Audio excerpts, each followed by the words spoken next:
How are you all doing? All good? Great, sir. Yes. All of you turn your videos on. I could see a couple of more students in the class today. Maybe it's because of revision. For some of us, revision itself is main lecture. Because for them, they don't really intend to understand all the nitty-gritties of the aspect in detail, elaborate explanation. For them, revision class, one chapter, 5 minutes also, if I explain, it'll be good. But at least good to see you all after a long time. Okay, but turn your videos on. It's important that you guys turn your videos on. Yeah, so we are here to understand, or this is a revision session. So naturally, the pace at which we would be addressing would be quite high. I mean, it will be quite fast, and also it's not going to be a detailed or in-depth or elaborate discussion of the subject, right? So it will only be covering the main glimpse of the chapter, and then we'll try to. It is the intention of doing these lectures is to bring you back to all those. It's like bringing back those memories of what we have done so far. So which makes you realize that so much is there for me to study. Only by attending revision class, if you think that I will understand everything, it's a false statement. It's a misstatement, and that misstatement is pervasive. Okay, don't be under the impression. So whatever time that we have, we'll try to address to the best possible extent. So because almost 70% of the syllabus is done. So we'll see how to figure it out in covering those chapters. So now, so let's start. So let's start with our revision sessions. So first is that we took introduction to audit, right? So this chapter talks about the objective, nature, and the scope of the audit. So now let's understand the meaning. What do you mean by audit? Independent examination of financial information of an entity, whether Whether making profit a oriented Whether or respective not. profit or size or legal form with with a view to express express opinion opinion. thereon. Very good. So audit is an independent examination of financial information of an entity, irrespective of its size or legal form, when such an examination is conducted with a view to express an opinion thereon. So first aspect is it's an independent. So what do you mean by independent? Independence ensures what? What does independence ensures? What does it ensure? Unbiased opinion. Unbiased opinion, right? Independence ensures objectivity in the work. So independence means judgments are not subordinated to the wishes or the directions of the person who might have engaged the person. That means even if the shareholders appoint the auditor, their views or directors' views are not subjected. Auditors are not subjected to their views or opinion. Auditor should be in a position to take free decisions. Free will should be there. So that is what independence aims. First, independence has two important limbs. What are they? Independence in mind and independence in appearance. So what do you mean by independence in mind? It is where the ability of the person to take the decisions without anybody's influence. Independence in appearance means how the auditor portrays or puts himself in before others. If a person would consider whether the independence is subjected to have been compromised. So the actions of the person should not prove or provide an indication that the independence of the person is compromised. So it's basically how you put yourself before the client. What are your actions that may indicate the fact that you are not an independent person of the entity, independent of the entity. Examination of financial information. The scope is very clear. So audit can mean anything. You can do an audit on IT, you can do an audit on food, you can do an audit on security, anything you can do. So here, what are we doing an audit? We are doing an audit on the financial statements of the entity. That means we are only going to consider the aspects relating to financial statements and allied aspects. So financial information of an entity that irrespective of its size or legal form, that means audit is not based on any such criteria that only big entities are subjected to audit or only entities which are earning profits audit is required. It's not like that. So any entity for all the entity audit is required. What is the purpose of doing the audit? The purpose is to express an opinion thereon. So the important aspect is opinion. Opinion is different from expressing a certificate. In a certificate, what happens is that we would be providing absolute level of confidence to the users. But audit only provides opinion that is only going to give reasonable assurance. So that is the meaning of the term object. I mean, meaning of the term audit. Audit is derived from the Latin word audere, which means to hear. Basically, auditors only will hear and form their opinion. Now, what are the objectives of audit? SA 200 provides the objectives of audit. There are two objectives. First objective is what? To obtain reasonable assurance that the financial statements are free from material misstatements and they are prepared with accordance to AFI. Yes. The first one is to obtain reasonable assurance as to whether the financial statements as a whole are free from material misstatement, whether due to fraud or error, and thereby enabling him to express an opinion that financial statements are prepared in all material respects in accordance with applicable financial reporting framework. So this is the object. So what is reasonable assurance? High assurance, High but not absolute level of absolute. assurance. Reasonable assurance means high but not absolute level of assurance. Right, so he will have to first obtain the assurance that they are okay. Then that provides him the base, or that is what provides him the premise to express whatever opinion that he intends to communicate or convey. So that is the first objective. Second objective is what? To report and communicate in accordance with SA. So there are a lot of communication standards that we have seen, and audit reporting also needs to be made. So how is he going to make? Whether is he required to make, that is what is cleared in conveyed in objectives of the audit. So objectives of audit are provided in SA 200. So by understanding this, we will come to know that audit primarily involves an expression of opinion. So the primary responsibility do not include detection of errors and frauds. The detection of errors and frauds is not the responsibility of the auditor. The only thing is, in the course of your audit performance, if you come across fraud, you need to respond to them considering the reporting responsibilities. What are the additional aspects that I will have to take into consideration? So that is what is the objective of audit. Why audit is providing only reasonable assurance? Why audit can provide only reasonable assurance? It's based on the professional judgment of the audit. Okay. No, but that's not the right answer. Inherent limitations of Very audit. good. That is the answer. If you write anything else, you will not get marks. So why audit provides only reasonable assurance? Why can't an auditor express absolute assurance? Because of inherent limitations to the audit. That means even audit suffers from certain innate limitations, which does not provide the auditor to express an absolute assurance. If it were to be an absolute assurance, then it will become a certification. So auditors are not going to provide certification in the financial statement.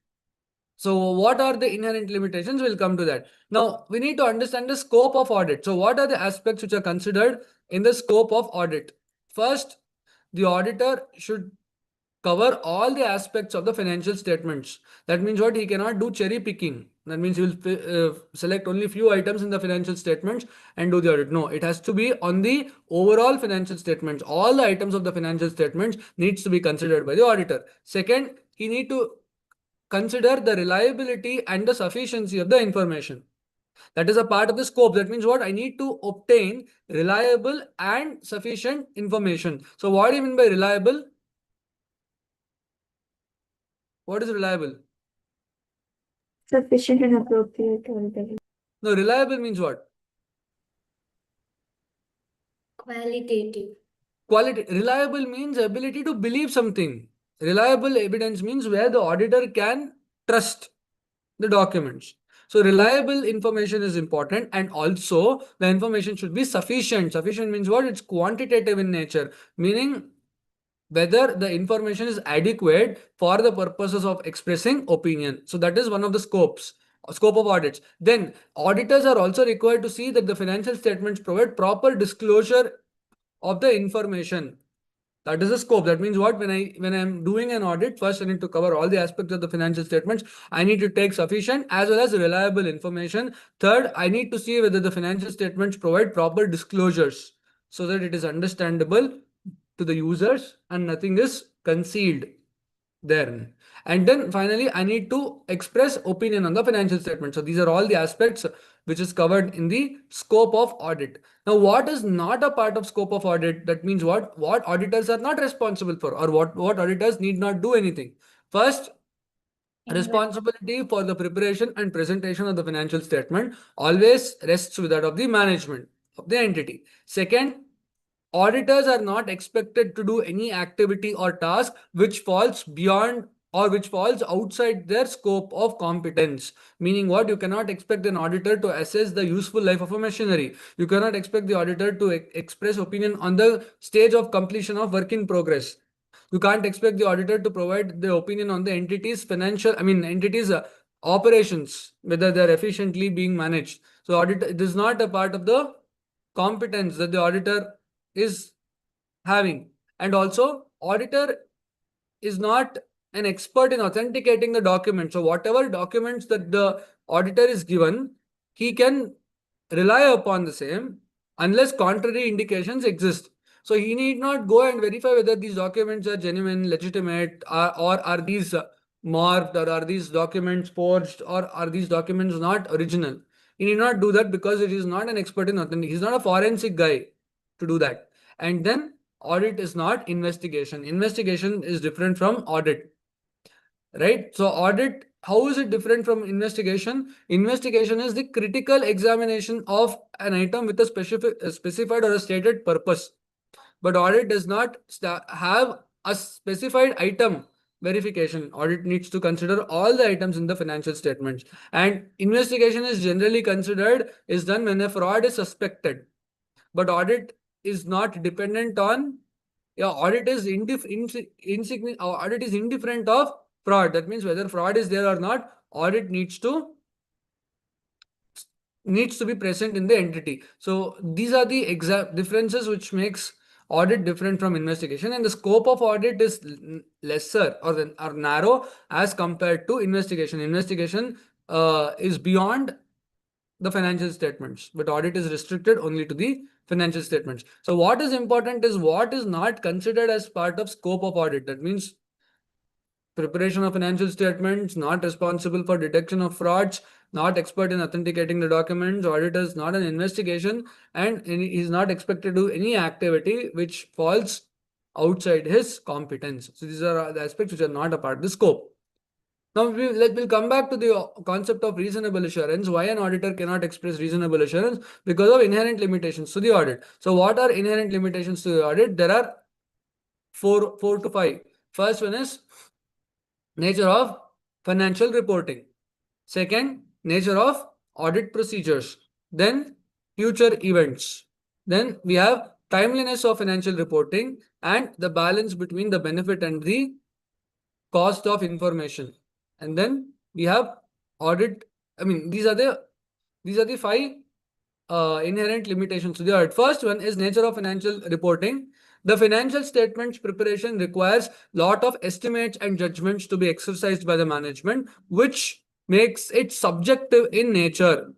Differing views can be taken while preparing and presenting the financial statements. Hence, it is not possible to obtain 100% objective evidence that the financial statements are free from material misstatement due to possible management bias. Second, financial statements may not consider all the items which may not be identified by the auditor.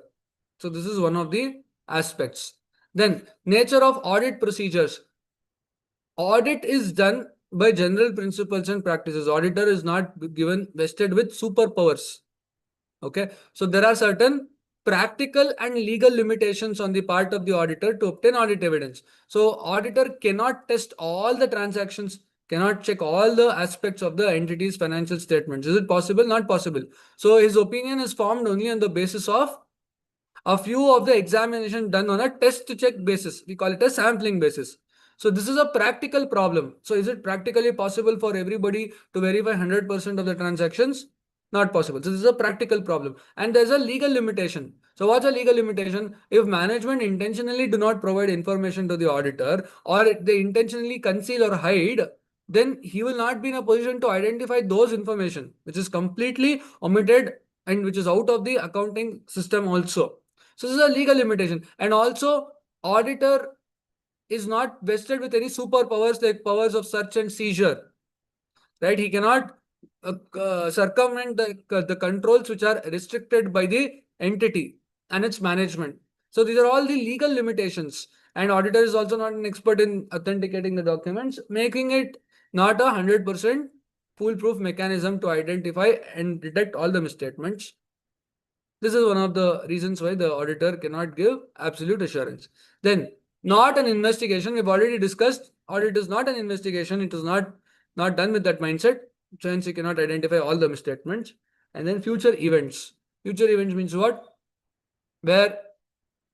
Which is not in the control of anybody. There could be adverse transactions or events which may take place in the future, which may cause the entity to cease to be a going concern, which the auditor cannot guarantee. So audit is not a guarantee that financial statements is free from material misstatement.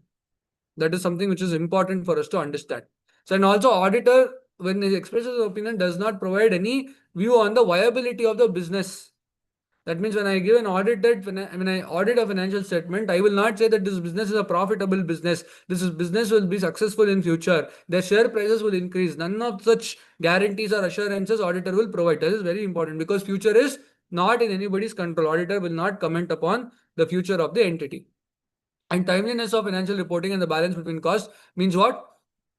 The audit is also subjected to a time bound frame of reference, so that audit needs to be completed within such time. So auditor cannot prolong or extend this work for forever and say that I will take whenever I feel like completing the audit. Point number one. Point number two, the cost of obtaining the information should be lesser than the benefit that we get. And information also tends to diminish in its value. For an example, if I say today that in 2020 there was COVID, you will not value that information. But if I say that what is the results for this Maharashtra elections, you would be probably interested to know because it's something which is new, something which is very fresh. So information also loses its value. But what is the time, amount, and resources that I spend to get this information, and what is the benefit that I'm getting should match. So that needs to be considered by the auditor. But this itself cannot be taken like a shelter to omit an audit procedure. It becomes costly affairs. So it will take time. So let me not do an audit procedure. You cannot take that view. You understood what I'm talking? So these are all the inherent limitations to the audit. Then what is audit? Audit is a reasonable assurance engagement.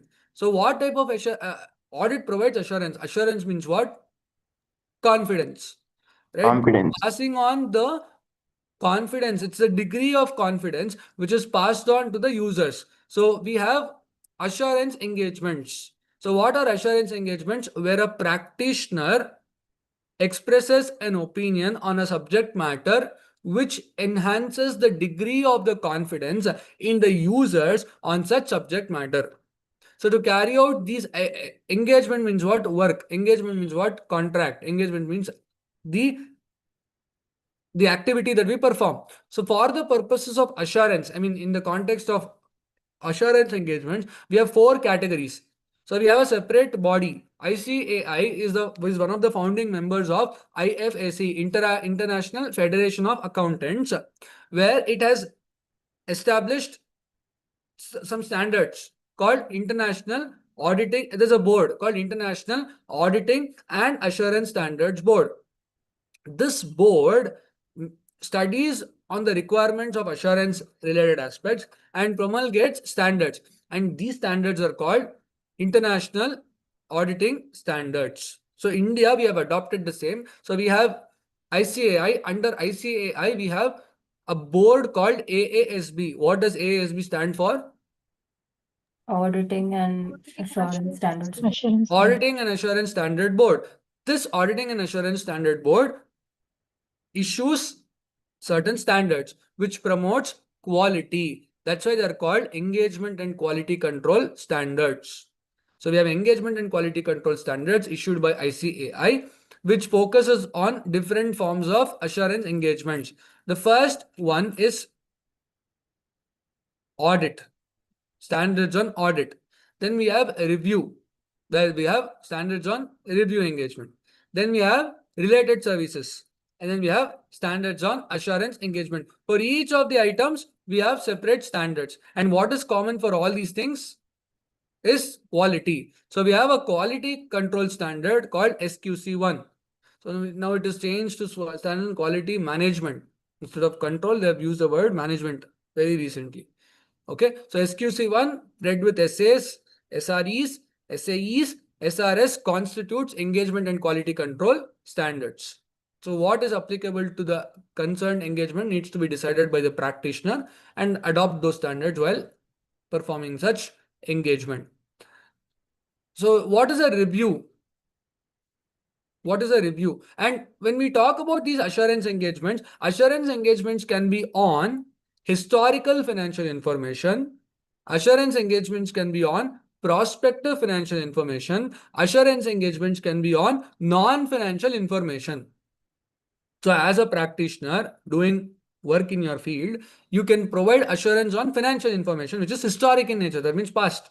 Or you can provide assurance on the information which is financial information which is prospective, or you can provide information on certain non-financial aspects. So any of them you can do. Audit and review focuses on historical financial information. Okay. Assurance engagement focuses on prospective financial information. Related services provides also on certain non-financial information. So this is how the aspects are considered. Historical financial information means what? Where the amounts or the items or the events have already taken place in the past periods. Prospective financial information is information that is forecasted, information that is estimated based on certain assumptions on the future events or conditions or the possible actions of the entity. So historical events is always related to past events.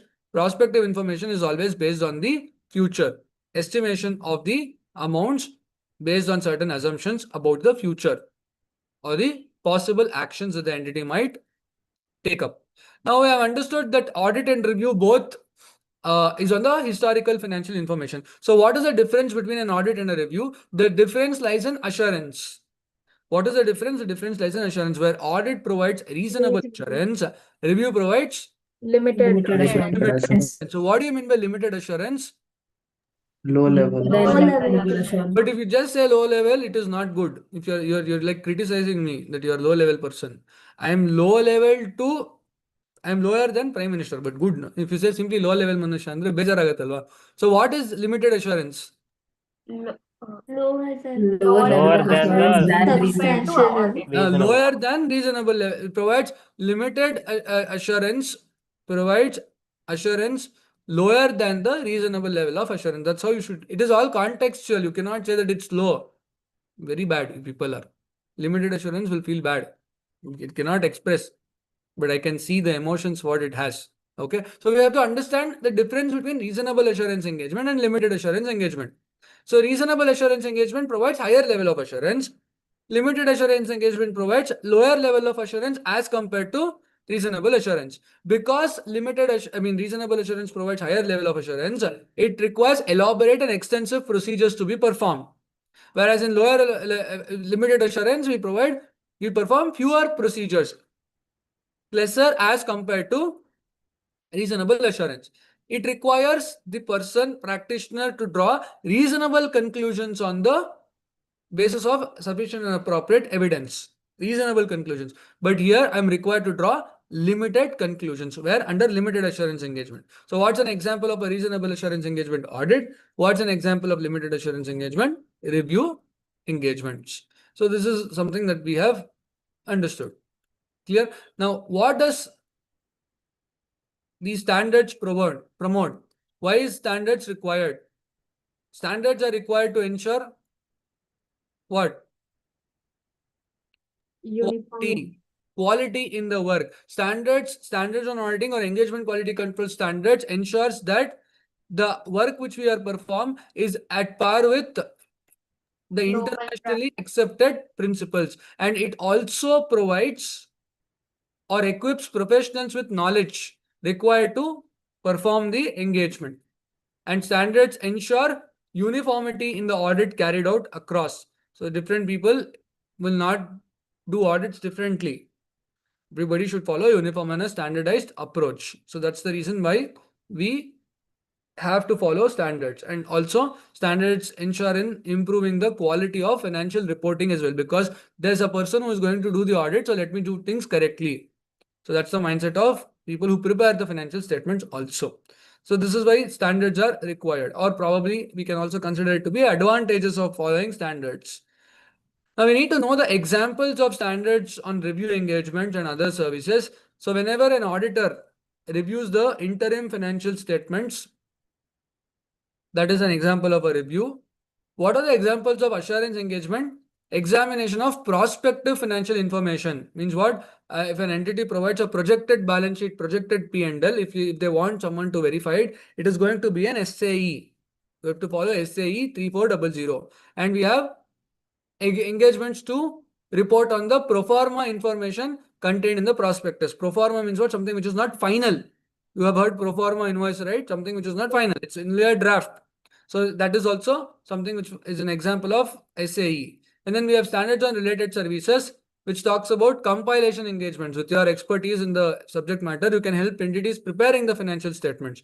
So that's an example of related service. Or you are agreeing to do some agreed upon procedures. Let's say, for example, vendor reconciliation, customer reconciliation, or physical verification of fixed assets. So you have been engaged by the entity only to perform physical verification of fixed assets. So that's an agreed upon procedure. You have agreed to do something. So then you will have to follow SRS 4400. Get it?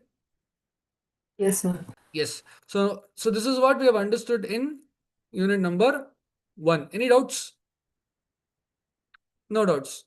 So after understanding the basics and the structure of the audit, what does it ensure, what is the scope of audit, what is not included, what do you mean by assurance engagement, we move to understand the qualities of auditor.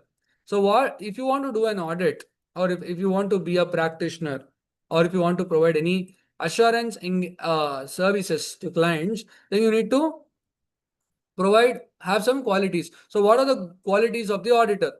Like he should have patience, tact, ability to manage situations. All those things are certain basic qualities, traits of a good leader. What makes a person a good leader? All qualities are required for a good auditor. Now, in addition to that, we are in such a fiduciary relationship that people will believe our statements. So we need to ensure that our work is done with quality, as well as our practices are ethical in nature. That is why we are different from business people, where businesses may not really follow ethics in their practice. Professionals are bound by the ethical requirements. Since audit is a profession, we are all subjected to the ethics of our profession. So what are ethics? These are the moral guidelines or the value systems that one adopts in their practices. So ethics can be at personal level. So there are certain personal level ethics that I will follow. But because we are talking about our profession, we need to comply with certain professional requirements, which are ethical in nature. So as a practitioner, you need to ensure that you're adhering to ethics. So what are these ethics? How do we understand this? So we have a board. Under ICI, we have code of ethics. We have ethical standards board, which issues the ethical requirements that our professionals should follow in their duties. So this becomes code of ethics. Code, you all know me. What is a code? It is a compilation of all the existing provisions or principles in one place. So that's why it is called it's called a code. Unlike an act is an independent principle providing statute. But code means what? It will take references of multiple laws and regulations that are there and makes it into one document. So that's why it is called a code. You've heard something called insolvency and bankruptcy code, which is different from an act. So what is the difference? It's just bringing everything in one place. So we have Code of Ethics issued by ICI, which is very similar to IESBA. What is IESBA? International Ethical Standards Board for Accountants. So accountants in general worldwide means practitioners like us, chartered accountants. So all of us are required to follow this. We have International Code of Ethics. ICI has adopted the same and has made it Code of Ethics. to be followed by all of us. So code of ethics recognizes something called fundamental principles of professional ethics. So what are fundamental principles of professional ethics? Integrity, objectivity, objectivity, professional competence, and professional behavior, confidence. Confidentiality. So each of the item we have learned. So what is integrity? honesty and Straightforward. Being honest and straightforward in the actions, and a person or a practitioner do not engage in any activities which intentionally would mislead others or knowingly providing false information or negligently omits disclosures. All of them questions the integrity. So it's being straightforward in all our dealings, ensuring that work is conforming to the honest, we are working honestly.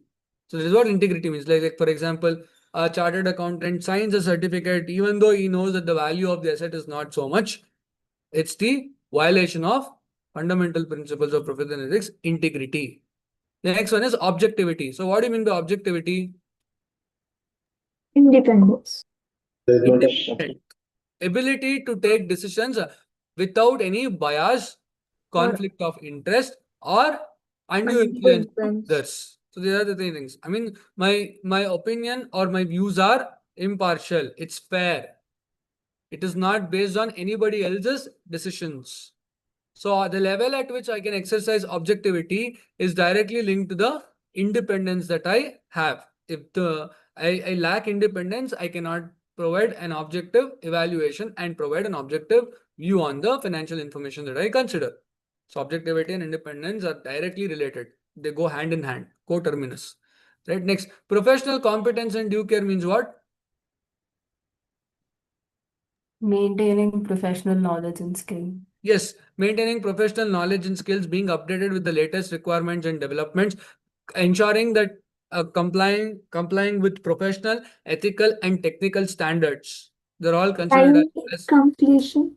very good. Timely completion of the task and being diligent in working and not being negligent in exercising the powers and duties. So this is all professional. That means a chartered accountant fails to complete the audit on time, and because of time constraints, auditor is omitting all the audit procedures and expressing unmodified opinion. Which fundamental principle is violated if it is asked? It is a question of professional competence and due care. Or being auditor did not verify the transactions and expressed an opinion. Again, it's a matter of professional competence and due care because due care is missing, was grossly negligent while discharging the attest function. So that is what we'll have to. Examples are very important for these fundamental principles. Then confidentiality. So what does confidentiality ensures? Not disclosing the information of the client unless so required by law. Yes. Non-disclosure. Auditors are not, practitioners should not disclose any information that they have obtained in the course of their performance as duties as auditors or practitioners unless required by a law or a regulation. So confidentiality norms are very important, so that you're protecting the interest of the client. Then professional behavior. So what do you mean by professional behavior? Comply with law and regulation. Very good. Comply with law and regulation. Any actions which brings discredit to the profession. Let's say you are involved in some fraudulent activity. Everybody are looking at you and say, how can he do such things? Is he a chartered accountant? All CS are like this. So this is an example of your behavior which is causing problems on others also. Right? So your actions should be governed by all the principles of law. That is why professional behavior ensures not responding to the request of the institute or regulatory authority or in a public platform passing derogatory comments or remarks. They're all the examples of violation of professional behavior. So all these five are considered as fundamental principles of professional ethics. So just to remind you again, independence is not a part of fundamental principles of professional ethics. It's an essential quality, not an ethical requirement. You get it? Yes, please. So, why is negligently omitting disclosures a violation of integrity and not professional behavior and due care? See, there is intention, no? Intention negligently omits misleading statement, even after knowing, if you don't, okay, what happens if I don't disclose? So that fact again questions your integrity. See, it may be considered as professional competence and due care if it's only on purely out of negligence. But if that negligence is coupled by intention, then it becomes integrity issue. Which, because you are doing something knowingly that it's not right. Unknowingly, if you do something, then it's a matter of professional competence and due care. But knowingly, if you do something, hey, what happens? It's okay. Lord Krishna is only a thief. What will happen, Andre? That is integrity. Correct, no? Yes, So, sir. but no, then that means you were not careful enough. So that means due care. You get it? Yes, sir. Yes. Next. Independence has two interlinked perspectives: independence in mind and independence in appearance. That means it's a state of mind which does not affect your decisions by anybody's influence. Independence in appearance means the actions of the person which causes a third party to reasonably assume that your independence is compromised. So that is what are the two interlinked perspectives. This is very important term, interlinked perspectives. That's what they ask you in examination. Independence has two interlinked perspectives. Explain. We have to write about independence in mind and independence in appearance. Okay. So now, yes, we want to remain independent of the entity, but there are so many threats to it. Like you want to study, but there are so many threats. Mobile phone, cricket, football, right? TV serial, movies, all of them are considered distractions. So that they are my threats. So how do I first I need to identify what are my threats. Most of us don't acknowledge that this is a threat. Mobile phone threat ಅನ್ನೋದು ಪಾಪ ನಮ್ಗೆ ಗೊತ್ತಿಲ್ಲ, ಅದಕ್ಕೆ phone use ಮಾಡ್ತೀವಿ ನಾವು. ನಿದ್ದೆ ಮಾಡೋದು ನಮ್ಗೆ ಥ್ರೆಟ್ ಅಂತ ಗೊತ್ತಿಲ್ಲ, ಅದಕ್ಕೆ ಕ್ಲಾಸಲ್ಲಿ ನಿದ್ದೆ ಮಾಡ್ತೀವಿ. ವಿಡಿಯೋ ಆಫ್ ಮಾಡೋದು ಥ್ರೆಟ್ ಅಂತ ಗೊತ್ತಿಲ್ಲ most of them. This is heart touching example. See, I don't really understand that if I turn off my video it's going to cause problems. So people don't acknowledge that it's a threat. So they continue to turn off their videos. But when you understand that it's a threat, you will start working against it. That means what you want to overcome that. So there are threats to our independence also. So what are the threats to independence? Familiarity, threat, prophecy, self-review threat, self-interest, intimidation threat, advocacy threat. Familiarity threat. So first one is self-review threat. Self-interest threat, self-review threat, familiarity threat, advocacy threat, intimidation threat. First, interest. What do you mean by interest? What you don't have in the subject? Sir, financial interest. Financial interest. Interest means financial interest. If there are any financial interests or conflicts where the auditor is subjected to, then it may impair his ability to act independently. Can you give few examples of financial interest? Loan or guarantee. Sorry? Loan or guarantee. Loans or guarantees that the auditor has taken or auditor has given, both are financial interest. Yes. Shareholding in the entity. Very good. Shareholding in the entity. If you are a shareholder of an entity and you have a financial interest. Yes. Contingent fee. Contingent fee, very important term to remember by. If your fees is dependent on turnover, then you will always see, okay, if the entity creates more estimates which increase the turnover, you will also be very happy. Right. So that affects your independence. You will also probably entity says, let's not create provision. Okay, very good. No need. Because if you create provision, profits will come down. And then my share also will reduce. So that will not allow you to act independently. Then Potential employment. potential employment with the client. So tomorrow they will say, I will make you a CFO of our company. We'll give you 1 crore package. This year you are the auditor, give clean opinion. So you might say, okay, fine, what is the problem? I'll give it and do it. So these are all the examples. What is another important example is close business relationship with the client. See, close relationship you can have with the director or their children, but that is not in financial interest. Close business relationship in let's say you are having another entity where you're buying goods or availing their services, or your relative is somewhat having some business transactions with the entity, then it will cause self-interested. But it cannot be applied to essential products, like for example healthcare. I'm the doctor, I'm the auditor of Apollo hospital. So let's say tomorrow I have some medical issue. So you can't say that you cannot go to Apollo Hospital. I'm in the ambulance. Apollo Hospital comes. I'm the auditor. Hey, don't go to this hospital. I'm the auditor. Go to the next hospital, even though if it is 5 kilometers away. You can't because it's an essential service. And then let's say telecom. Just because I'm the auditor of Airtel, I cannot say that you cannot be the auditor of Airtel. You cannot use Airtel. You know, there's also fundamental. It is violative of fundamental principles of constitution. Your fundamental rights and duties are there, no? So that violates that. And then food, hotel, if you're the auditor of, let's say, some hotel, Taj, Empire, then you cannot, if I say that you cannot be the auditor, then it's wrong. But if you are using your position as the auditor and gaining undue advantage, then it is going to be a problem. For others, now let's say I'm the auditor of a hospitality entity, resort. For others, per day, the stay cost is 2 lakhs. For me, I'm asking them to give it at 10,000. So this is my self-interest. So that's going to create problem. So that is another example. Then we have self-review threat. Very important. When auditor is reviewing the judgment or any decision which he had taken in the past, that causes self-review threat. Whatever decisions that are being subjected to for verification, if the person himself was responsible for taking such decisions or exercising, this causes self-review threat. So what are the examples of self-review threat? When the previous auditor is reviewing his own with,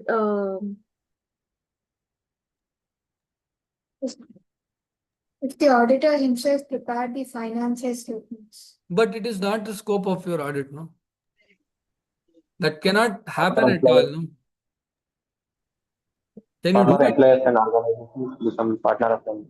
Yes. Engagement. See, you are former employee of the entity, then you become a part of the assurance team. So I was a CFO of a company. I resign, I withdraw from that, and then I become a part of the assurance team. So I'm one of the audit managers, or I'm the lead audit partner in this firm where I'm only reviewing the decision what I took like a year ago. So where is the independence? It's gone because there's a self-review threat. Right. And also let's say I provide some services to the client, like I help them in processing payroll, I help them in implementing certain financial controls. So if I do that, when as an auditor, I will be evaluating this. Let's say for example, I am their tax consultant and I have provided some advisory services on the tax which impacts tax provision. So now when I'm verifying tax provision as an auditor, I will always say this is correct. I have only asked them to do like this. So this causes self-review threat. What is important example is a former employee or the director of an entity becomes a part of the assurance team is an example of self-review threat. Is it clear? yes, sir. Yes. Next we have advocacy threat. The actions of the auditor gives an impression to the users that auditors' independence may be compromised when the auditor generally provides representation services or backing up the entity's views in any legal platform, then we may consider it as a threat. So generally, this is an appearance more than independence in mind. This is an independence in appearance question, right? Then we have familiarity threat. This is very important. What do you mean by familiarity threat?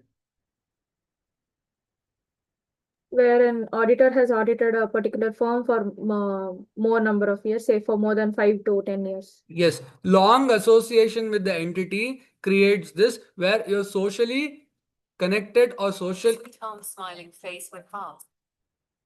Sorry, someone has changed the contact name of my friend to this. Sorry.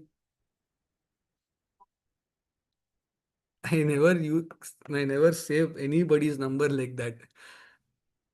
I'll have to do this. Okay, so it's fine. This is what happens if you give password to people. This is called override of control. So nobody else could have done it.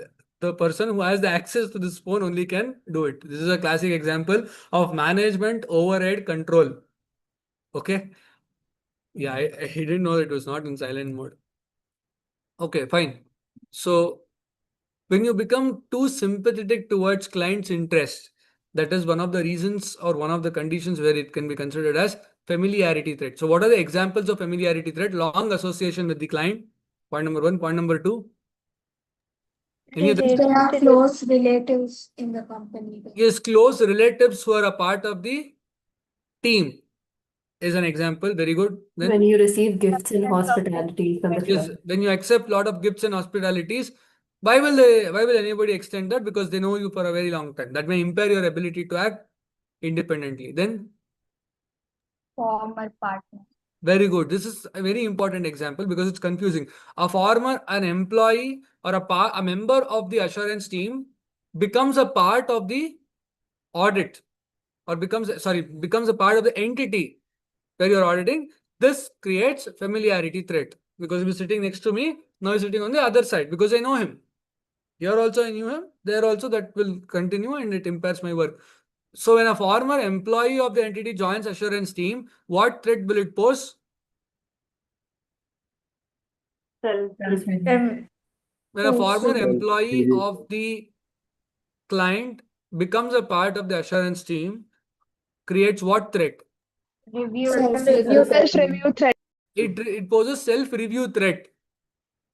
But when an employee of an assurance team joins the entity or becomes a part of the entity, then it becomes familiarity threat. Got it? These are the next. Intimidation threat is basically threatening the auditor with litigation or disproportionately reducing the fee or imposing limitations of scope and having a domineering attitude. Some clients will have this domineering mindset and attitude. So all of them are the examples of intimidation threat. It's very easy to identify intimidation threat if it is asked in the exam because the words convey the fact very clearly. But mainly the difference is the point of confusion will be self-review and familiarity, and a little bit of interest threat if you are not able to understand the business relationship or contingent fees. So remember that. If you remember this, then it will be easier for you to answer. Next, because we have so many threats, we need to apply safeguards. So what are the safeguards that we need to apply? We should always remain independent in our mind, as well as we should look to be independent. Appearance and mind both should be satisfied. Second, we need to conscientiously consider whether are there any threats to our independence if I want to accept an engagement. See if you are having any sort of threats existing. See if you can overcome it. Only then accept it. Otherwise, do not. So when a threat do exist, what are you supposed to do? See if you can eliminate the threat in the first place. It's a very easy course of action to eliminate it. If it's not possible to eliminate, then at least apply safeguards. If that is also not possible, do not accept such engagements. Right? So these are all the guiding principles which act as a safeguard. Got it? Clear? Yes, sir. Now, we have to maintain some qualities. We discuss qualities of an auditor. One of the important qualities that you should possess is professional skepticism. So what do you mean by professional skepticism? Questioning mind. And use him. The questioning mind, And Being alert. alert to possible misstatements and critical assessment of critical assessment of audit evidence. Very good. This third limb is important because most of them forget. This ensures that whatever work you are doing, you are aware of all the possible problems that you may encounter. So we need to understand certain examples. SA 200 provides examples of professional skepticism. So there are only 4 examples what SA 200 provide. So in your exam, they may confuse you by asking, write any 4 examples for professional skepticism. You should not be under the impression, okay, that means this should include more than 4. So that this is not the answer. ಅದರ ಅರ್ಥ ಆಗ್ತಿದೆ ನಾನು ಏನು ಹೇಳ್ತಾ ಇದ್ದೀನಿ ಅಂತ. ಇರೋದೇ 4 but ಅವ್ರು ಕೇಳೋದು ಎನಿ 4 ಅಂತ. ಈಗ SA 200 provides only 4. They also say etc. That's why they ask any. So what are the examples of professional skepticism? Audit evidence that contradicts the financial statement. When one audit evidence contradicts other audit evidence obtained. So let's say you inquire the management, you get some response, but document says something else. You are asking, sir, whether all the title deeds of immovable property are in your name. They say yes. You ask title deeds. Title deed says that the property is in the name of one of its directors. Then isn't it contradictory to what they specify? External confirmation. Your books of account shows receivable as 1 lakh. The party's books of account also show receivable of 1 lakh. Then it's contradictory. Correct? Yes. Yes or no? Yes. Yes. Is it contradictory? Yes. No Yes, sir. confidence only. Even if I ask you the entry for sales, debtors account debit to sales. Howda? Hey, correct irboden sales to debtors.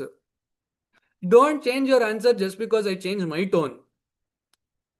How I ask you question is not dependent. Your answer should not be dependent on that. So if my books of account shows receivable as 1 lakh and the third party's books of account also show receivable as 1 lakh, isn't it contradictory? Yes, sir. Yes. Contradictory, because if it's payable for me, it should be receivable to them. Both of them are receivable means the difference will become twice. You understand? So that is an example. Then information that Condition.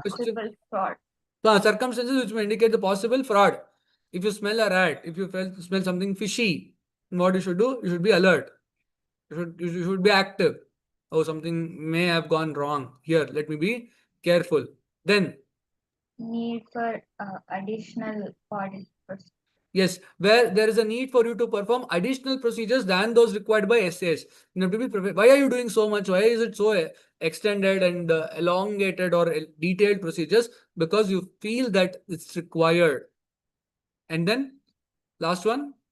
Information that brings the reliability of documents and Which questions the reliability of the documents or responses. So let's say you ask a document, they say we don't have originals, but we only have photocopy. So you can't believe that photocopy. Now you're doubting them. Oh, what is this? Now let's say one question you ask, then they give you a wrong statement. You get to know that it's a lie. So then what will you do? You'll start doubting and all the other information that they provide. So that is why? Because you're professionally skeptical. So what are the advantages of being professionally skeptical? It helps to overlook unusual circumstances. It helps to overgeneralize while drawing conclusions, and it helps to using an incorporate inappropriate audit procedures, including nature, timing. Sir, reduces the risk of Reduces. But people are so sleepy in the deep sleep. I told you specifically, if you write this, so what are the advantages of attending classes? Attending the classes helps us to reduce the risk of. We'll remove that. Attending the classes will not allow us to concentrate. Will not focus on key areas. That's what we have written. Will reduce our marks disproportionately. Would impair our ability to understand the subject. This is what we have written. But you have missed out very important term. Reduce the risk of. What are the advantages of being professionally skeptical? It reduces the risk of overlooking unusual circumstances. Overlooking means what? Mariodu, forgetting, ignoring. Overgeneralizing while drawing. Apple mango banana ಬೇರೆ ಅಂತ ಹೇಳ್ತಾ ಇದ್ರು first ಇಂದ ಕೇಳಿಸ್ಕೊಂಡಾನೆ ಎಲ್ಲಾ fruit salad Kishan jam. No, don't generalize. Be specific. That is why professional skepticism means critical assessment. Okay. So then, using inappropriate assumptions. Where you're not supposed to do sampling, you are doing sampling. Where you're not supposed to perform analytical procedures, you're performing analytical procedures. Controls are not there, but still you're doing test of controls. So these are all the wrong selection or selection of wrong audit techniques. Physical verification, you're doing recalculation. For valuation, you're doing physical verification. ಒಂದಕ್ಕೊಂದು ಸಂಬಂಧನೇ ಇಲ್ಲ. So you're doing all activities which is not right. So it's all inappropriate. Why? Because you have not applied your mind. These are the examples. These are the advantages why professional skepticism should be used to ensure these risks are mitigated or reduced. You got it? Then during the course of our audit, we exercise lot of decisions which are not explicitly provided in the act or principles or standards. So when we exercise these decisions, what do we call that as? Professional judgment. Very good. Professional judgment. Professional judgment is what? It is the application of technical knowledge based on the experience of the auditor. in taking certain decisions. Can you give examples where professional judgment would be exercised? Selection of samples. Selection of samples, very good. Planning of audit. Audit Planning of evidence. audit, yes. Sufficiency and appropriateness of audit Determining what constitutes sufficiency and what constitutes appropriate, yes, very good. Selection Yeah, of the- audit procedure. Selection of audit procedures, yes, very good. Planning and performing the Yes, planning and performing the audit. Materiality. Very good. Materiality is a matter of professional judgment. Then determining what constitutes material, what constitutes pervasive, what is a key audit matter. ಎಲ್ಲ standard examples ಕೊಡ್ಬೇಕು. ಇನ್ನು basic first day ಅಲ್ಲಿ ಏನು examples ಕೊಡ್ತೀರಾ ಅದೇ examples ಕೊಡ್ತೀರಾ. ಇನ್ನು ಸ್ವಲ್ಪ ಸ್ಟ್ಯಾಂಡರ್ಡ್ ಎಕ್ಸಾಂಪಲ್ಸ್ ಇವಾಲ್ವ್ ಆಗಿರೋಣ. ಇಲ್ಲ determining whether material uncertainty exists. Determining whether the financial statements complies with qualitative features is a matter of professional judgment. All of them, name an item you can find. Determining whether management estimates and judgments are reasonable is also a matter of professional judgment. You get it? Establishing performance materiality. Again, example of professional judgment. Next. It is very important because standards sometimes cannot provide exactly what has to be done. It only provides you the guidelines. The nitty-gritties and the aspects needs to be considered based on the facts and circumstances of each client. So then we move to understand the pact between the auditor and the entity. So we are now only discussing on the principles relating to audit because the review, related service and assurance engagements is not there in your exam. It's not there for your examination. So when we have to do the audit, the first thing is what? We need to ensure that the agreement is there between the client and the auditor. So we follow SA 210, agreeing to the terms of audit engagement. So what is essential for me to take up the audit?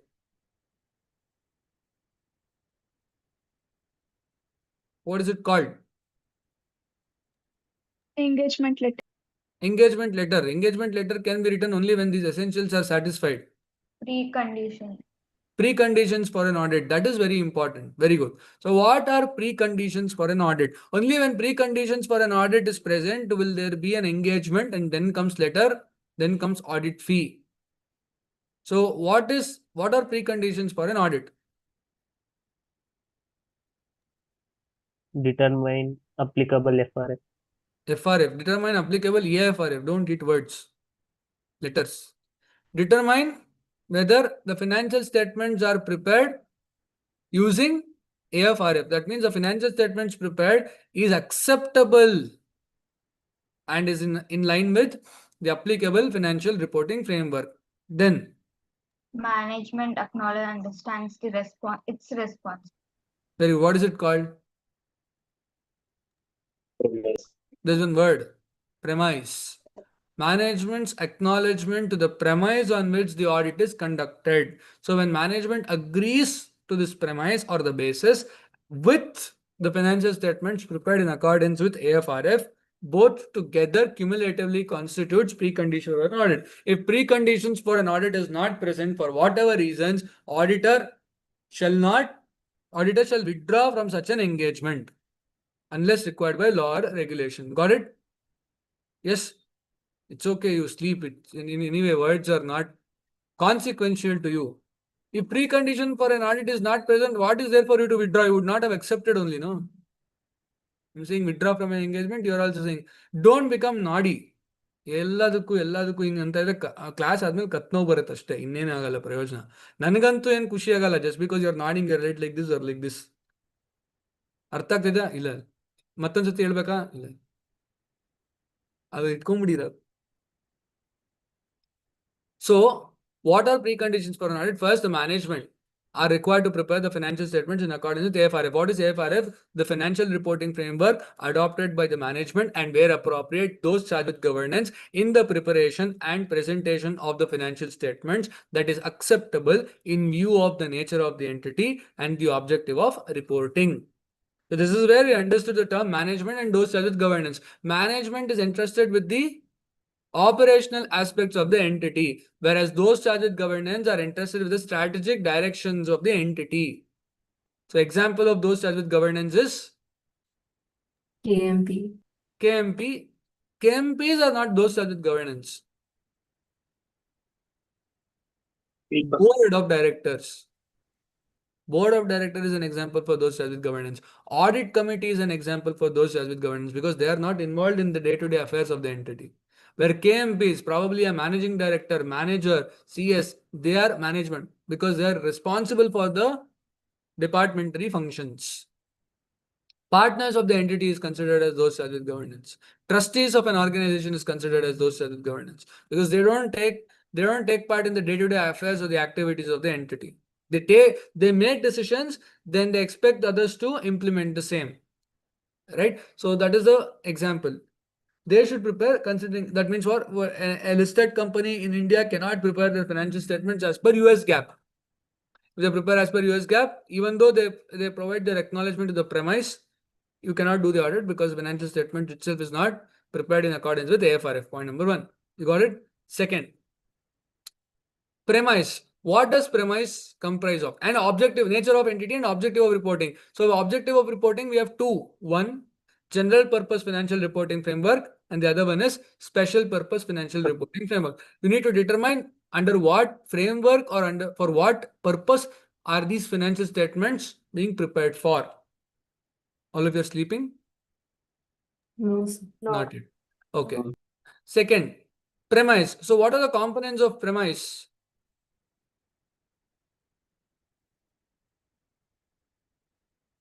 ಏನೇನಿರುತ್ತೆ premise? What do they acknowledge and accept? That it is their duty. Preparation of financial statement. Preparation and presentation of the financial statements. Very good. Then Internal control. Maintaining the internal control. implementation of internal controls to safeguard the assets and to detect misstatements. Then Providing information to the auditor. provide what? Information to the auditor. Information to the auditor, which is Financial. for preparation of financial statements. They cannot say, I will not provide you TB, I will only provide you balance sheet, P&L, cash flow and notes. They cannot say, I will not provide you sales register. They have to provide the auditor with all the information that is relevant for the preparation and presentation of the financial statements. Next. Additional information that the auditor may seek. After getting the basic requirements, after getting the books of account, I have so many questions. So if I want additional information, entity should provide. They cannot say I have provided you books of account, which is based on the basis of which FS is prepared. Nothing else can be provided. They cannot say that. And lastly, unrestricted access to the persons within the entity from whom the auditor considers it necessary to obtain information. And they need to provide an acknowledgement stating that they do all these things. They are responsible for all these things, which is the premise. Andre ididre ಮಾಡ್ತೀನಿ ಇಲ್ಲ ಅಂದ್ರೆ ಮಾಡಲ್ಲ.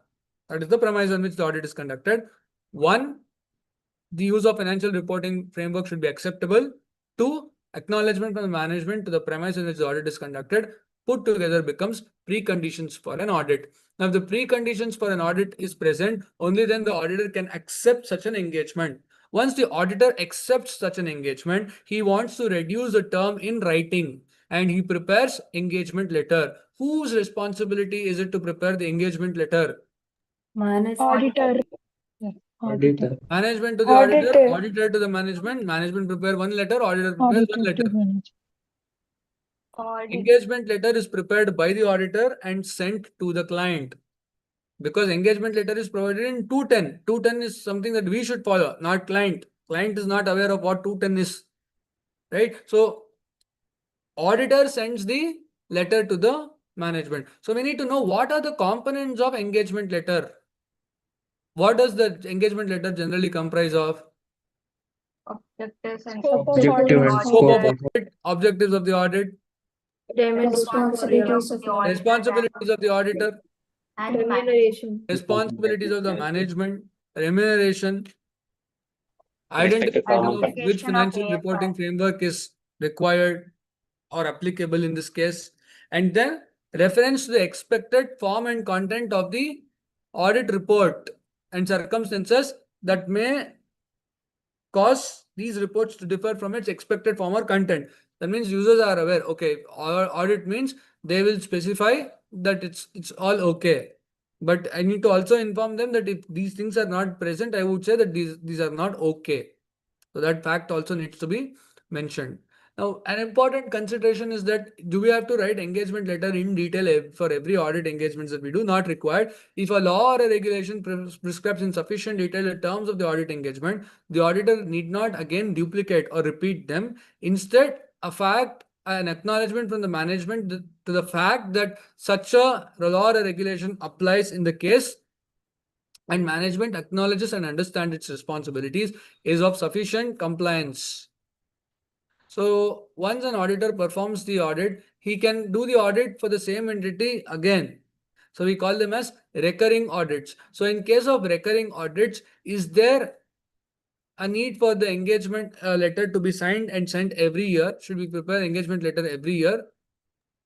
So, Yes. unless there's a major. No, there is no need for the auditor to send the engagement letter every year unless there are certain changes. So when is there a need for us to revise or send new engagement letter to the management? Revise. What are the conditions? Change in law. Change in law or a regulation. Very good. Misunderstanding. Misunderstanding between the auditor and the client. Yes. Change in Changes those in charts law. with governance. Change in the organization structure of the entity. Very good. Change in those Limitation on charts with scope. governance. Change in remuneration. Change in remuneration. Okay. Then Change Limitation in on those scope. charged with governance. change in those charged with governance where the management or senior top officials have changed, then it will be an important factor. Change in the financial reporting requirements makes you to change the engagement letter, and change in the audit reporting requirements. Like for example, before CARO 2020, we had one set of engagement letter. CARO 2020 has introduced so many clauses, so which warrants us to incorporate these responsibilities as well in the engagement letter. So hence I decide that I will have to send a revised engagement letter. All of the cases, these cases are very important. This is a very favorite question for the examiners. So they may ask you, please read properly. Now, once the engagement is accepted by the auditor, can the management, if the management restricts on the scope of the audit, how will the auditor respond? This is called limitation on scope. Limitation on scope means restrictions imposed by management or those charged with governance, which impairs auditors' ability to obtain sufficient and appropriate audit evidence. So then what is he supposed to do? First, ask the reasons from the management as to why such a limitation on scope is imposed. Second, consider are there any justifying reasons for the same. Third, if there are no justifying reasons, then the auditor shall not accept to such a limitation on scope. And if such a limitation on scope impairs his ability to obtain sufficient and appropriate audit evidence, making it not possible to express an opinion, then the auditor shall withdraw from an engagement when law or a regulation permits him to do so. If there is a reasonable or a valid justification, then the auditor shall consider performing alternative audit procedures to obtain SAAE. If that is also not possible, then withdraw from the engagement. Only when you identify that there is a reasonable justification by the management as to why such a limitation on scope is imposed. And also, auditor should not accept to any changes in the engagement letter which dilutes the scope unless there's a reasonable justification for them to do so. Now, during the course of audit procedures that are being performed, if the management requests the auditor to change or to provide an assurance lower than the reasonable assurance, can the auditor accept such an engagement? Maybe possible, considering that entities' interests are different or entities' needs are lesser as compared to what audit provides. But you should not draw reference to the original engagement letter. Like for example, I start my audit on a partnership firm. They realize that there are so many questions that the auditor asks, and I'm not having time to provide all those clarifications. So what I request the auditor, so don't do the audit, do a review instead. So in that case, can I accept this engagement? Yes. but you cannot make reference to any of the audit procedures or the original engagement letter that you had performed, because it creates confusion, right? So that is something that we need to keep in our mind. Got it? So all these are the aspects that we discussed while essay 210. Then we understood that whether we do audit, whether we do review, whether we do any other assurance engagement, it should adhere to quality. So quality is very crucial. So we have a mother standard which guides on the quality, which is SQC 1. So and similar standard for audit is what? SA 220. 220. Dude, essay 220. What is essay 220? Quality control for an audit of financial statement.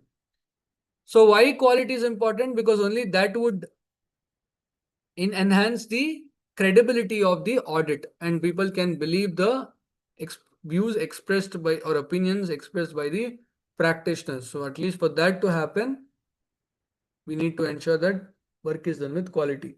So for us to work and reflect our quality in the work, first my organization should be proper. So SQC1 specifies that any entity which is providing assurance engagements in general should establish certain quality control practices. So what are firms' quality control practices? What is this? What are firms' quality control practices? Oh my God. Human resources. The Heal pain me. is so unbearable. God, please heal me. What are the quality control practices? Human resource, Human resources. Human resources. ethical E. requirements, Ethical requirements. Requirements. A. Acceptance and and client relationship. Relationships and L acceptance leadership. and M specific engagements. Then leadership leadership qualities, monitor. monitoring, and then engagement performance. performance. All of them. ICI is expecting you to know what is inside of it.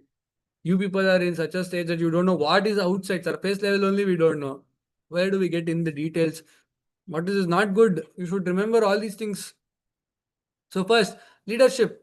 Leadership ensures that there's a person who drives the team, who takes the responsibility, who gives the credit to the team, acknowledges the work done by them, so that the work can be done in the manner it is supposed to be done. Then ethical requirements, I need not speak. I don't want to speak about it because we've spoken already. But what we need to ensure is, in case of listed company audits, we need to ensure that at least annually the entity reviews its independence requirements with the client. That means they need to provide one statement of compliance every year to the listed company audits. So at least to do that, at least annually, we should obtain written confirmation from all our engagement team members that they are independent of the entity. There are no relationships which may impair their ability to act independently.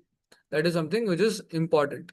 Okay. Then acceptance of client and continuance of such clients. Continuance with such clients. What are the things that we need to see? We need to see three things: ICC or ICE.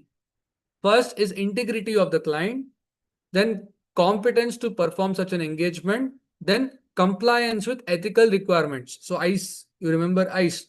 So first is integrity of the client. Integrity of the client means whether this client can be my client, whether this entity can be my client. So integrity aspect is very important. So the reputation of the entity, its owners, the management, and the business practices that the entity is engaged into.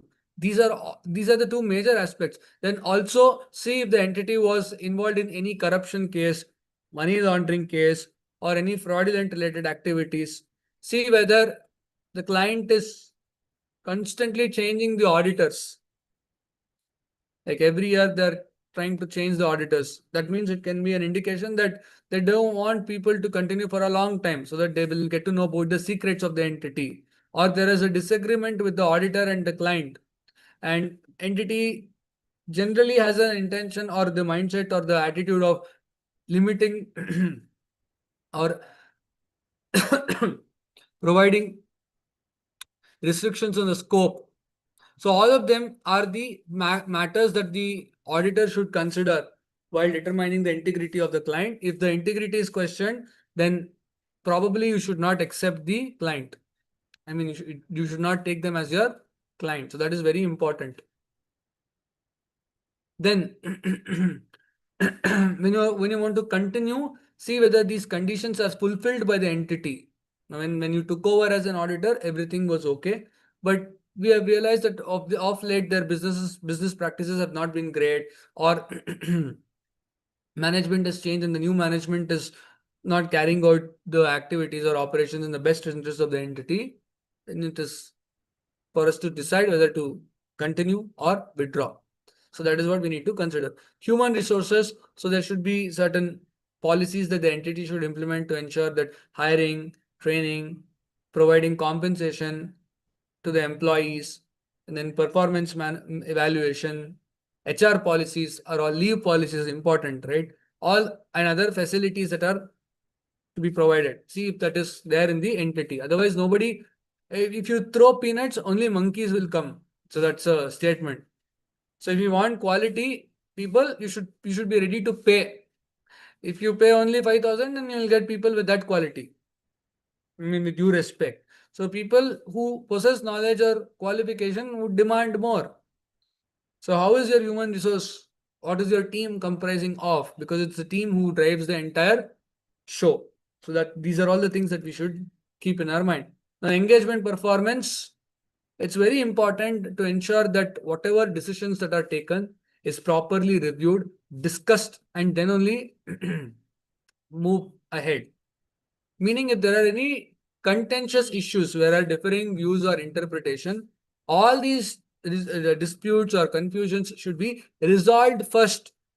Only then we need to go ahead and issue our opinion. So a firm is required to establish engagement and quality control reviewer and a process called engagement and quality control review. So what does this process ensure? This process ensures that a person independent of the auditor who's signing the audit report for the entity reviews the decision taken by the auditor and sees if there are any lapses in complying with the requirements of standards. So wherever there are bigger audits, like for example listed company audits, it's important to have an engagement quality control review which shall review the decisions of the engagement partner or the engagement team before the audit report is signed, because it goes in the name of the entity. So ultimately the reputation of the firm is at stake. Doesn't matter who is signing. Nobody will attach the responsibility to the person who signed. Yes, we can legally, he will be responsible. But outside world, see that, okay, PwC has not done this work properly. Doesn't matter whether it is the one person, individual whose fault it is. So people associate the entity. Oh, is Deloitte has done a mistake. KPMG has done something wrong. Is what people would title it. So please be very careful that significant judgments or decisions that are exercised are reviewed by engagement quality control reviewer, and who has to do it in an objective manner. So that means he cannot be a part of the audit. He cannot be an audit team member and also be an engagement quality control reviewer. He cannot determine the nature, timing, and extent of audit procedures. He cannot select the audit procedures and then decide on the correctness of the same. Again, it's a self-review thread. So he can be internal to the entity or he can be external to the entity. Even if it's an internal person of the entity, he should not be associated with the audit that is being performed, where he's acting as an engagement and quality control reviewer. You get it? So what's important for listed company cases? It's mandatory. For other cases, auditor should consider that, the audit firm should determine suitable practices for other company audits. Next, monitoring. What do? We take certain completed engagements where we have already concluded the audit and see whether all the practices that our firm has established was implemented in this case. So monitoring ensures continuous evaluation of the systems to see whether they're effective, they're relevant, they're reliable, and they adhere and ensure the quality in the work. So what do? We take a few assurance engagements which is already completed from our end and see, okay, this is how it was done.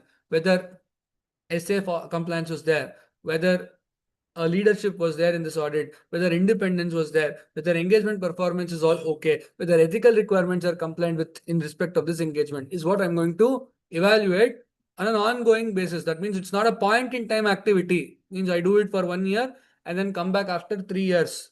It's not a cycle. We'll have to do it continuously because change or improvement should always be continuous. It cannot be a point in time activity.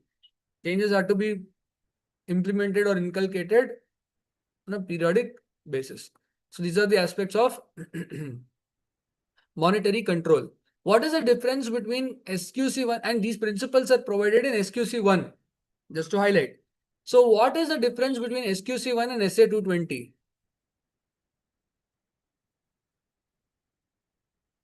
What is the difference between SQC1 and SA220? SQC for the SQC firm. one is for SQC1 applies at firm level. That means these principles apply at an organization level, whereas SA220 is applicable only at the specific audit engagement level. That means you're auditing ABC Limited, SA220 applies only for ABC Limited. But these HEAL-ME principles are applicable for the organization as a whole, whether you're doing audit, whether you're doing review, whatever be the activity. So that is one of the differences. What else? I only gave the answer. P20 is only for audit and SQC1 is for all of them. Yes. So SA220 is only for audit and SQC1 can be applied for any other assurance engagement. There is one important principle which is laid in SA220. It's not functional without SQC. Very good. SQC SA220 is written on the premise that the firm has adopted and complies with quality control practices as provided in SQC1. If that is only not there, if it is not there in the organization, I can't expect you to apply it for a particular audit engagement.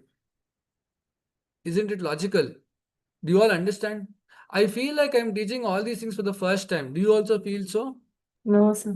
No, No? Okay, good for both of us. But I'm having so many doubts. Even your expressions is too baffling. It's very baffling and confusing. Perplexed actually. You feel no connection. ಹೌದಾ ಓಹೋ ಇದೆಲ್ಲ ಎಲ್ಲಿ thermodynamics ಮಾಡಿದ ಜ್ಞಾಪಕ ಇದೆ but ಇದ್ಯಾವುದು ಜ್ಞಾಪಕ ಇಲ್ಲ ಅಂತ ಹೇಳ್ತಿರಬೇಕಾದ್ರೆ SA220 is written on the premise that the firm follows the principles of SQC1. This can be asked in MCQ. Which one of them is a right statement? SA220 is written on the premise or SQC1 is written on the premise? It's always SA220 is written on the premise that the entity follows SQC1. This is what is not there for the entity cannot be applied for a specific audit engagement. Okay, this is one of the important fact for the application of SA220. Now, what is the importance of audit quality? It's important from the examination perspective. Why audit quality is crucial? One, it ensures that it complies with legal, professional requirements. Two, it adheres to quality control practices that audit firm is established. Three, whatever auditor expresses an opinion, it is considered appropriate in the circumstance, and it provides reliability to or credibility to the work that is being performed. Got it? So these are the factors. Next, the same principles, whatever is there in SQC1 is there in SA220. So there's no change. Since you apply the same at the organization level, the only thing that you'll be required to do is to apply it for the audit engagement level. That's all. So with this, we complete module number 11 also. Very important. 1 and 11, crucial. Please expect tricky questions, intricate questions from these two topics because they're basics. So they all know that students would have studied. So they will make these questions a bit challenging. Higher order thinking questions will be asked.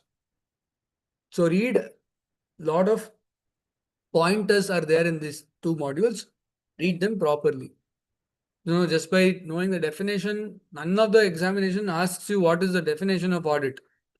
Even if they want to ask you to write objectives, they will not ask you to write objectives. They will create a situation where you should figure out that we have to write objectives of audit. So there's a difference in the way in which questions will be asked, especially in these two topics. So read it properly. And it's, in fact, these two topics fetch a lot of marks as well. And it's quite interesting and easy because introduction chapters doesn't involve a lot of technicalities. So then we move to understand the planning. We are planning to go for a trip to Goa. So that plan is something which we are doing. So we took up essay 300, audit strategy, audit planning, and audit program. Very crucial chapter. Though it is just about what 20 to 25 pages content wise, lot of emphasis is paid in this chapter. I mean, a lot of emphasis is given for this chapter. Please read it without omitting. Ellanu odi, important aspect. So advantages of planning, very simple to start with. Why planning is needed? It provides direction, it provides supervision, it ensures that work is done on a timely basis. It helps you to identify potential problems, not waking up to the issue on the day you sign the audit report. It helps you to plan your work much fast, and then selection of team becomes easier if you plan work properly, and see coordinating with a lot of people and departments becomes much easier, and focusing on key areas instead of focusing on areas which does not add any value. You should focus on those areas which really provides some quality in terms of your work. So all those are the advantages of planning. So, and planning is not a point in time activity, meaning what? You don't do this one time during the audit and close. Planning is a continuous and an iterative process. Iterative means what? There'll be multiple back and forth movements. So you implement a plan, it doesn't work, go back, change your plan. Right? So you can't change the objective only. This is not working, so let me change my objective. So we can't do that. Objectives cannot be changed. We only have to ensure that our plans are changed. So that is one. Second, planning should be flexible in nature. It cannot be rigid because there will be a lot of changes that we may envisage. So those changes needs to be accommodated. So plans should be flexible. It cannot be rigid. It is a continuous process, not a point in time activity. And it is iterative model, meaning what? There will be a lot of changes, alterations made to the plans. So planning requires a lot of aspects, like what are the considerations? This is very important. Come to page number 5 of your study material, chapter number 2. I want you to read this once again.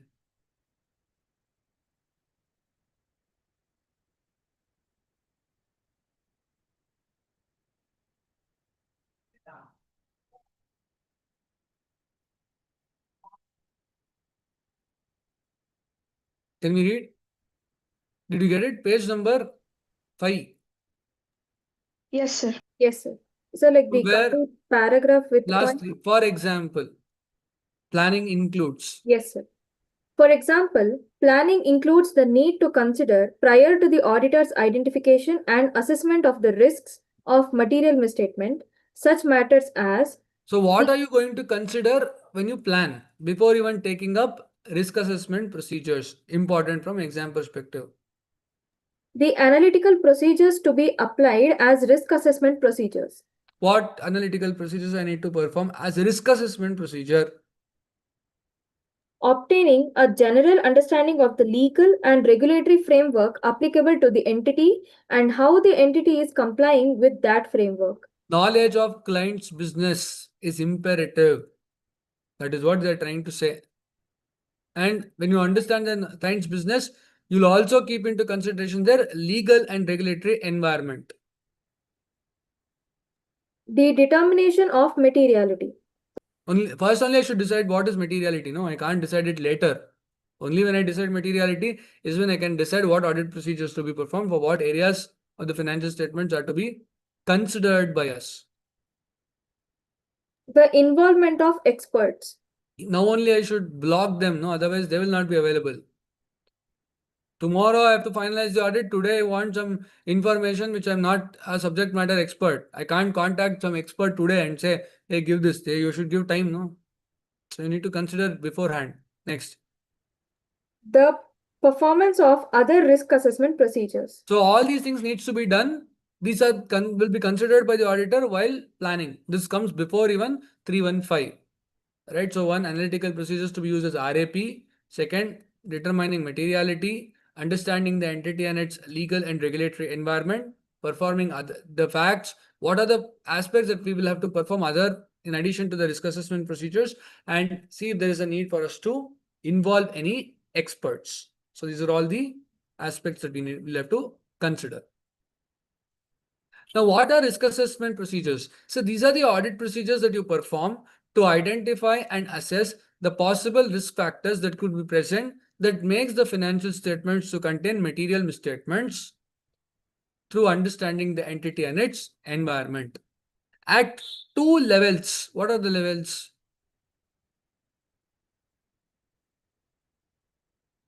Everything is new to us. You will do risk assessment procedures at two levels. One is at the overall financial statement level and assertion level, while the other two audit procedures, which is a part of further audit procedures, you will do it only at Assertion level. But RAP is done at two levels. Now, if you come to page number 6, planning includes consideration of matters such as obtaining knowledge about legal framework in which the entity is operating. Important. On this part only, there was one 5-mark question which was asked in I think 2-3 attempts before, which was a very standard question. It was based on this one line. They've given one try example, Telecom Regulatory Authority of India. So the similar example was given in the examination. Next. Planning activity. So when we do planning, there are two elements to it. One, preliminary engagement activity. Two, planning activity. Preliminary is all the background work that we do before we go and do a ground level job work. Like for example, tomorrow there is one project which we are doing it at a remote location. Going there to the remote location and doing that project is secondary. Primarily what we do sitting at our office or meeting, we will do so many activities, right? Like we'll take a backpack, we'll put all the essentials, we'll coordinate with various people, we'll take permits, license. So there are all the activities that we do beforehand. Now let's say tomorrow there is a stage performance, you're dancing. So previous day, what do you do? You're going to do rehearsals, you're going to see the costumes, you're going to ensure that the musicians, you do one Check. troop setup, and then you do one last performance with all these musicians to see everything is in sync. So those are all preliminary activities. So backstage, whatever we do, and then comes the makeup, very important on the day of the event. So they're all preliminary engagement activity. Then comes planning activity, right? So preliminary engagement activity again considers 3 things which are very similar to our quality control practices. So it includes continuance of client relationship, what considerations we should take, or acceptance of client, i.e. Then evaluating the ethical requirements, and then lastly, understanding the terms of the audit engagement. Important. You don't understand what are the terms of the engagement and you cannot do the audit. Acceptance of client, you'll have to talk about ICE or ICC. So what do we have to consider when we talk about understanding of the terms of the engagement? Is to see whether both of us are clear on the objectives of the audit, because certain entities require specialized activities. Like for example, if you are the auditor of a bank, in addition to audit report, you're also responsible for so many things, which you can't say only express opinion. Certain activities can be done only by statutory auditors. Nobody else can do it, even though they are CS in practice, chartered accountants in providing assurance engagement. So for that to understand, we will have to understand the terms of the engagement. Is it clear? Now, if you come to page number 2.9, there's one box. We have marked that box. Let's read it again. Performing preliminary engagement activities assist the auditor in identifying and evaluating events or circumstances that may affect auditor's ability to plan and perform the audit engagement. So outcome of performing, why we should perform preliminary engagement activity? What is the purpose? Is it helps to auditor to determine whether he is capable of doing the audit. Only then I will decide to plan. ಇವಾಗ ನಾನು ಕೂತ್ಕೊಂಡು Mount Everest ಹತ್ಬೋದಾ? ನಂಗೆ ಹತ್ತಕ್ಕಾಗಲ್ಲ. So then I will not think about anything else. Because preliminarily only I know that I cannot do it. Then I will have to focus on the other aspects which is aimed towards climbing the Everest, which I'm sure that I will not be able to do it at this point. Because you people are all there with me. I'm responsible for your examination. So I can't leave you. Once you clear your chartered accountancy exams, we'll all go together. What you can do from there on the top of this hill, you can push me. No, sir. One goal is one checklist from the one bucket, one list from the checklist is done. Bucket list is over.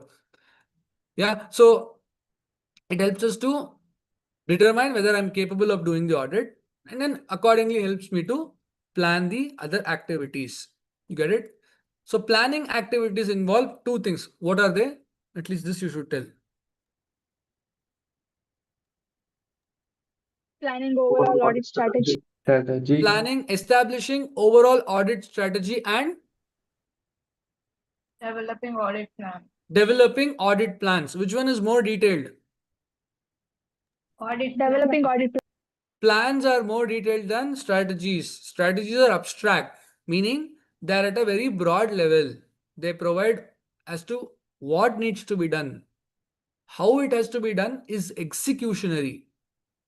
This has to be done like this is my strategy. How do I do it? What means through which I do it is all planning activity. So audit strategy does three things. It provides what? It sets scope, timing, and direction of the audit. So STD, call. Scope, timing, and direction of the audit. And it helps you to develop detailed audit plan. Yeah, strategy is also important. So whose responsibility is it to establish strategy? Auditor. It's the auditor. It's the auditor's responsibility to establish audit strategy. So I cannot delegate this task to any other assurance team member. That means the engagement partner who's responsible for the audit, who takes the lead, who provides the opinion on behalf of the entity, should take the responsibility for establishing the overall audit strategy. So strategy ಅಂದಿದ ತಕ್ಷಣ ನಮ್ಮ ಮೈಂಡಿಗೆ ಬರ್ಬೇಕಾಗಿರೋದು ಏನು? What, how, where, Resource. About when the resources should be strategy is to do with management of resources. What resources are required for audit? When are these resources required to be deployed? At what stage of audit these resources are to be considered? How much of resources are to be required? How much of these resources are to be utilized? And how these resources are managed, supervised, and directed? This is very important. So that is what is provided. It helps you to assist.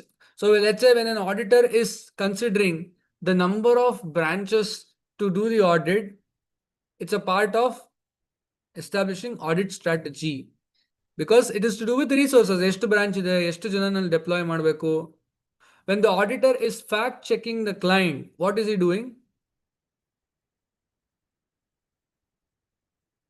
Fact checking of the client.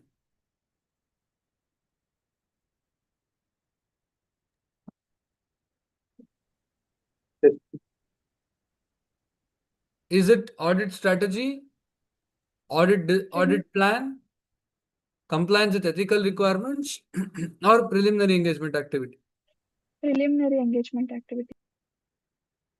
What is this? What do you think is the answer? Preliminary engagement. It's preliminary engagement activity. Why is it preliminary engagement activity? Why do you want to do a fact check of the client? So that we don't get into trouble when they Yeah. get caught, or to make sure that if they have any cases against Yes. them. So you do fact checking to see the or evaluate the integrity of the client. Integrity of the client is evaluated as part of client acceptance and continuance, which is a part of preliminary engagement activity. So this is an MCQ question. In fact, this question is a part of your study material only. If you see page number 26, first question talks about this only. You see that? Yes, sir. Option B. Yeah, question number, I mean, it's case study 2.261. And if you see second question, consideration of number and location of branches, requirements of financial reporting framework, and expected time of completion are relevant factors for what is it? Overall audit strategy. Overall audit strategy. You get the difference. So that's how an application question is formed. So, but how do I understand it when it is a question about resources? Then it's to do with strategy. When it's to do with the basic activities like considering whether I am able to satisfy my ethical requirements, whether the client is all honest or whether the client's practices are all okay, you're doing a preliminary engagement activity and see whether if you can understand the scope of the audit, terms of the audit engagement. If there is any misunderstanding, you're doing preliminary engagement activity. So what is the outcome of performing audit strategy? What do we achieve? Terms of audit engagement letter. Audit strategy, that comes only when you have signed the letter, no? So 300 comes after 210, right? Could you please repeat the questions? The question is, what is the utility of performing or establishing overall audit strategy? What does it help in? Effective utilization of resources. Effective utilization of resources. Preparation of audit plan. Developing an audit plan. Yes. Say, I asked the same question. What does audit strategy set? What does it do? Scope. Implementing the audit strategy. Scope, timing, and direction of the audit. Don't you think that is the utility why you use audit strategy? You want to have a scope, perspective of the audit. When I am supposed to do the audit. If I ask question in a different manner, how your answer changes, I don't understand. Hey, what is your name? What is your name? Hey, ಏನೋ ನಿನ್ನ ಹೆಸರು? 3 ಹೆಸರು ಹೇಳ್ತೀರಾ? Same question if I ask you in different manner, active to passive, passive to active, you are changing your answers left, right and center. So many answers you have in your bucket. Throw ಮಾಡ್ತಾ ಇರೋದು ಯಾವುದೋ ಒಂದು ಸರಿ ಇರುತ್ತೆ ಉತ್ತರ ಅಂತ. Unfortunately, you always give wrong answers. That means what? I should frame question depending on what answer you give. So what you do in your answer paper, once you write audit, write all the concepts that you know. You give an assignment to the institute. Based on the answers that I have written, you set the question paper and send it to me for my evaluation. I will check whether these questions are correct to the answers that I have written. So that is where the real question is for ICI. If ICI is expert in the study material and audit knowledge, whatever answers you have written, ICI will come up with their own set of questions. So that will be a question paper for the rest of the students. So that is what we should do. Because whatever questions I ask, you don't give answers. Whatever answers you give, I have to frame questions. That's how it has been. So what is the utility of audit strategy? Scope, timing and direction of Scope, timing and direction. Irritate ಆಗತ್ತಲ್ಲ ಸ್ವಲ್ಪ ನಾನು ಈ ತರ ಮಾತಾಡ್ತಾ ಇರೋದು. No, sir. No, ಇಲ್ಲ sir. ಅದಕ್ಕೆ problem. ನಿಮ್ಗೆ ಇರಿಟೇಟ್ ಆಗ್ತಾ ಇಲ್ಲ, ಅದಕ್ಕೆ ಓದ್ತಾ ಇಲ್ಲ. ನಿಮ್ಗೆ ಇರಿಟೇಟ್ ಆಗಿದ್ರೆ ಮಾಡ್ತೀನಿ. ಇಷ್ಟೊಂದು ಅವಮಾನ ಇದೆಲ್ಲ ಮಾಡ್ತಾ ಇದ್ದಾನೆ, ನಾನು ನೋಡಿ ಒಂದಿನ ಬೆಳಿತೀನಿ. ನಾಳೆ ಆಡಿಟ್ ಪಟ ಪಟ ಪಟ ಪಟ ಅಂತ ಆನ್ಸರ್ಸ್ ಹೇಳ್ಬಿಡ್ತೀನಿ ಅಂತ ಯಾರು ತೊಗೊಳೋದಿಲ್ಲ. ಇಷ್ಟೊಂದು ಯಾರಾದ್ರೂ ಹೇಳ್ತಾರೆ ಅಂದ್ರೂ ನಿಮ್ಗೆ ಇರಿಟೇಟ್ ಆಗಲ್ಲ ಅಂದ್ರೆ ನನಗೆ ಬೇಜಾರಾಗ್ತದೆ. ಆಗತ್ತಾ ಇರಿಟೇಟ್? ಆಗತ್ತಾ ಆಗಲ್ವಾ? Yes, sir. ಅಲ್ಲ, ನಿಮ್ ಒಳ್ಳೇದಕ್ಕೆ ಕೇಳಿದ್ರೆ ಇರಿಟೇಟ್ ಆಗತ್ತೆ ಅಂದ್ರೆ ನಾನೇನಪ್ಪ ಮಾಡ್ಲಿ? ಮನೇಲಿ ಬೈತಾರೆ ಅಂದ್ರೆ ಪೇರೆಂಟ್ಸೇ ತಪ್ಪು ಅಂತೀರ ನೀವು. ಅಯ್ಯೋ, ಈಗಿನ ಕಾಲದ ಹುಡುಗರು ನೀವೆಲ್ಲ very bad. Okay, so the moment you talk about audit strategy, we need to consider the resources. What, how, when, and management of these resources. What are the factors that the auditor will consider while determining audit strategy? So there are 5 activities important from the examination perspective. If you come to page number 13, so there are 5 buckets. Identify the scope of the engagement. I mean, this is important for you to establish strategy. To establish strategy, I cannot simply just like that create one and make it work. I need to consider, you're getting it right, page number 13. So first one is identify the scope of the engagement. Ascertain, very important, ascertain the reporting objectives of the audit. Third, consideration of significant factors in directing the engagement team's efforts. Fourth, results of preliminary engagement activity. And lastly, nature, timing, and extent of the resources that are required for the engagement. All these things are, now let's say there's a listed company audit with just 5 people, I cannot conclude. So I want more people. Only when I have more people is when I can complete the audit as per the timelines established. So that will be my strategy. So how do I, okay, if I've been given only 6 people, I have to work with them only. So I come up with my different plans. Why am I coming up with different plans? Because I have only lesser number of resources. My strategy is to complete the audit with 6 people. So I will now start, instead of distributing two areas to each one of them, and I have to distribute 5. So that's how my approach change. Instead of asking them to work till 6, I'll ask them to work till 10 and complete the task. So that is my strategy. My strategy is to cover the audit before this time. How do I do it? Is where the planning comes into picture. You get it? So in this 5 buckets, anything can be asked in the examination. We don't know. So what is important in my view, according to me, ascertaining the reporting objectives plays important role from the examination perspective. Okay. Then once audit strategies are established, what are we going to do? We're going to develop audit plans, which helps us in executing those strategies. Plans should be flexible. Plans should be linked to the objective of the audit. So what does planning consider? Planning consider the nature, timing, and extent of the risk assessment procedures to be performed and the nature, timing, and extent of the further audit procedures to be performed at the assertion level. If you remember, there was one MCQ, a tricky, confusing MCQ on this question. I made you solve and I said I will come back. Well, I remember what I said. I've still not addressed that. I will address, but it's based on these 3 points. Where am I referring to? Page number 13.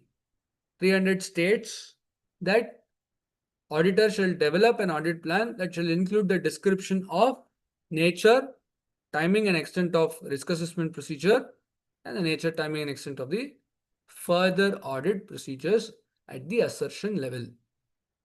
These are to be considered. And other planned audit procedures required to be carried out in compliance with SS. This description of what is mentioned in planning document itself. Now, the relationship between overall audit strategy and audit plan. Page number 14, please read this 3rd paragraph. For example. No, before that. You can consider it to be 2nd. Sorry. Yes, sir. The audit plan is more detailed than the overall audit strategy that includes the nature, timing, and extent of audit procedures to be performed by the engagement team members. Planning for these audit procedures takes place over the course of the audit as the audit plan for engagement develops. Okay. So which one is more detailed? Plans are more detailed. But there can be overlapping between strategies and plans. There is an interrelationship between planning and strategy, which is provided in page number 15. First paragraph. Audit strategy sets the broad overall approach to the audit, whereas audit plan addresses the various matters identified in the overall audit strategy. Audit strategy determines scope, timing, and direction of the audit. Audit plan describes how strategy is going to be implemented. It's like The- this act versus rule. Act provides what to be done, rules provide how it has to be done. Same way.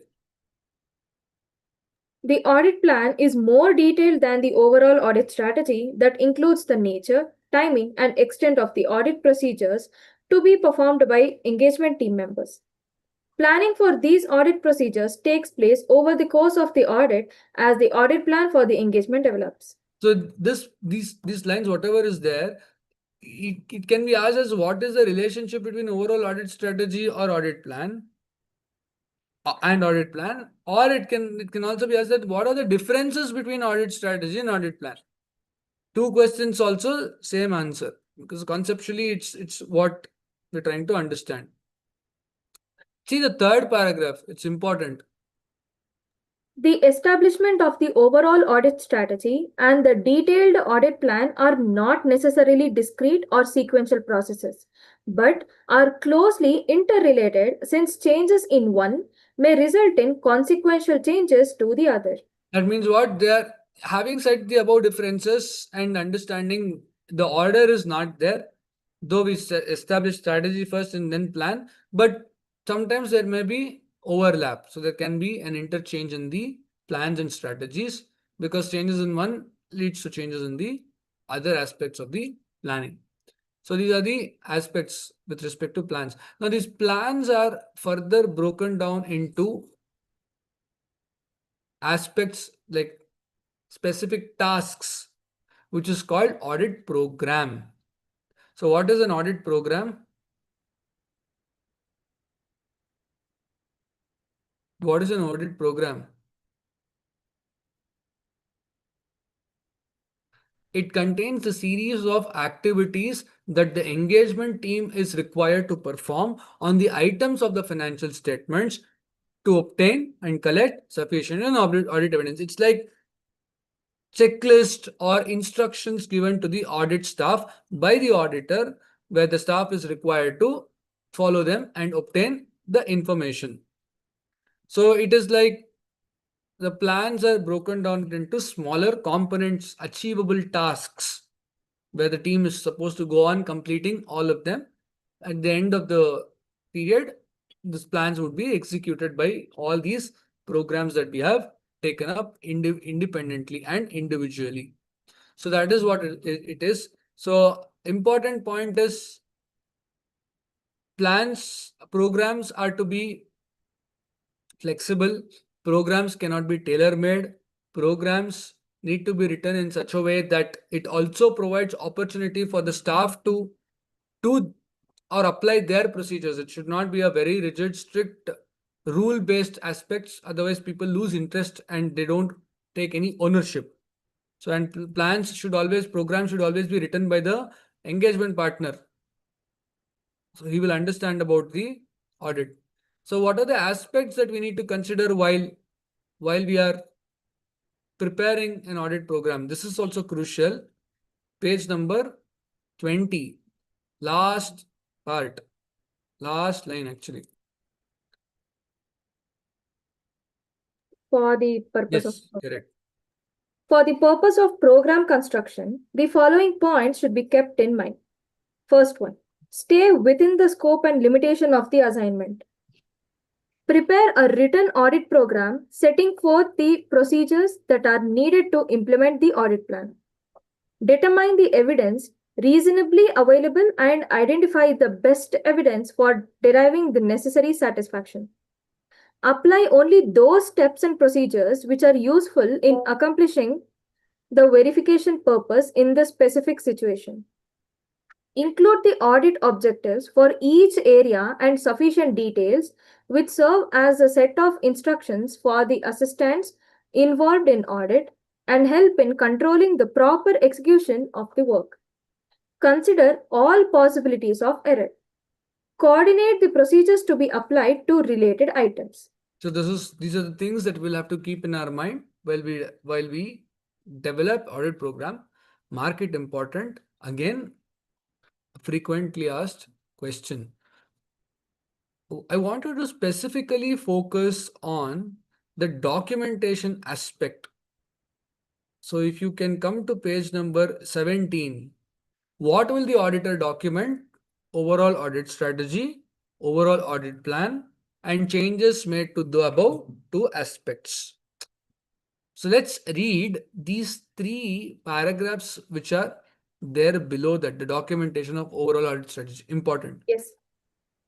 The documentation of the overall audit strategy is a record of the key decisions considered necessary to properly plan the audit and to communicate significant matters to the engagement team.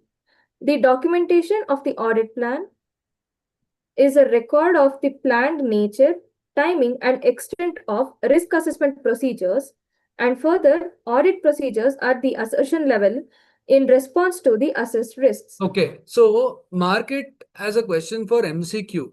So strategy would consider the decisions necessary to properly plan the audit and communicate significant matters. That is strategy.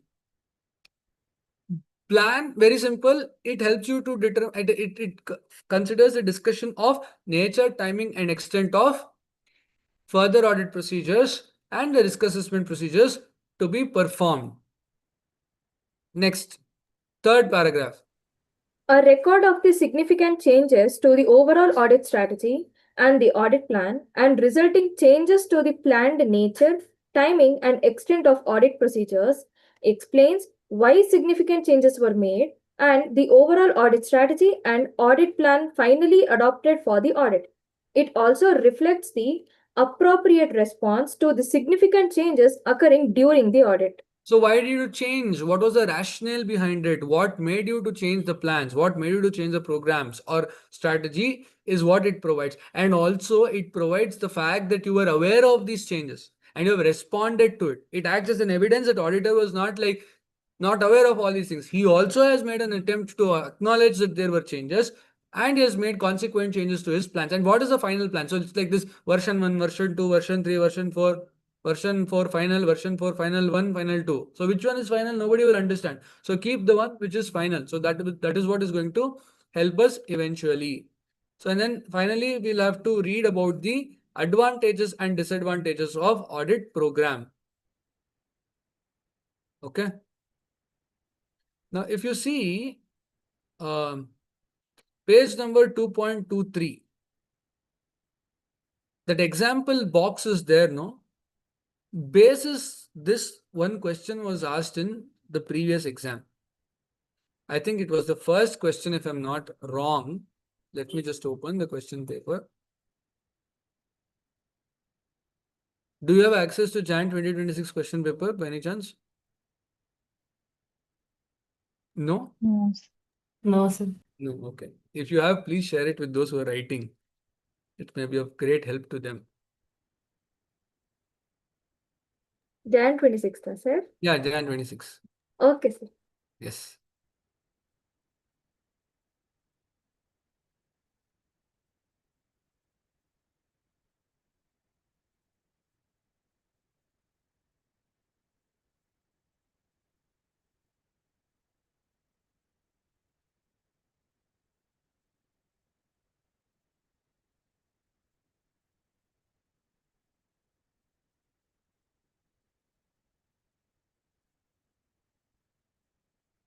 See, that's why I'm telling you planning is very important. I mean, in the examination of this chapter, okay, CS student Kalyan was going through a topic on audit program and learned that an audit program is designed to provide most appropriate evidence by prescribing procedures and techniques. Guide the student answering the following. What type of audit evidence shall an auditor look into as the most appropriate evidence in verification of an assertion? Specify the most appropriate evidence in respect of verification of cash in hand, verification of investments pledged with bank. So you see this question. Now when you come to the material, ditto I mean, they just reproduce. See, for cash in hand, best evidence is count. For investments pledged with bank, banker's certificate. Where is it also picked up?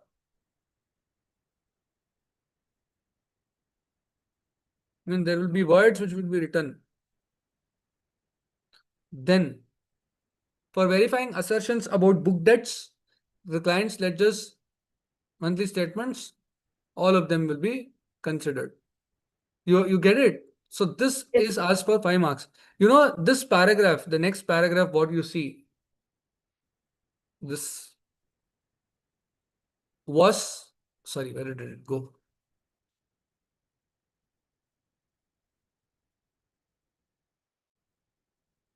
Was asked in the previous exam. This question based on this you see this word available. Yes, sir. So based on this, I'll just open that paper also for you.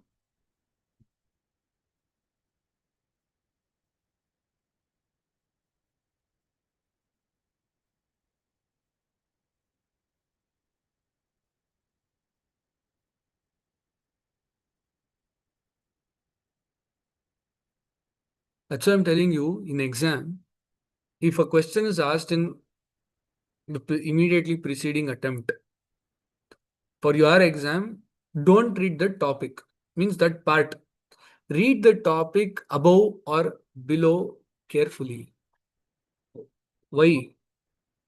Is because of this. This is which one is this? This is May 25 exam. Okay. You see a verification of book debts, client's ledgers, debit notes, credit notes. CFI accepted these documents as evidence, considered them as available. Is this decision correct based on the meaning of the term available? Explain how an auditor should select most appropriate evidence when testing the accuracy of an assertion to form opinion. So, as a student, when I read this question, my initial thought would have been or is likely going to be that this is from audit evidence chapter. My thoughts would go on relevance, reliability, the generalizations that we have about audit procedures. But unfortunately, none of them is the answer. The answer is from planning chapter. You see that? So how is it connected to planning is something that we read from this.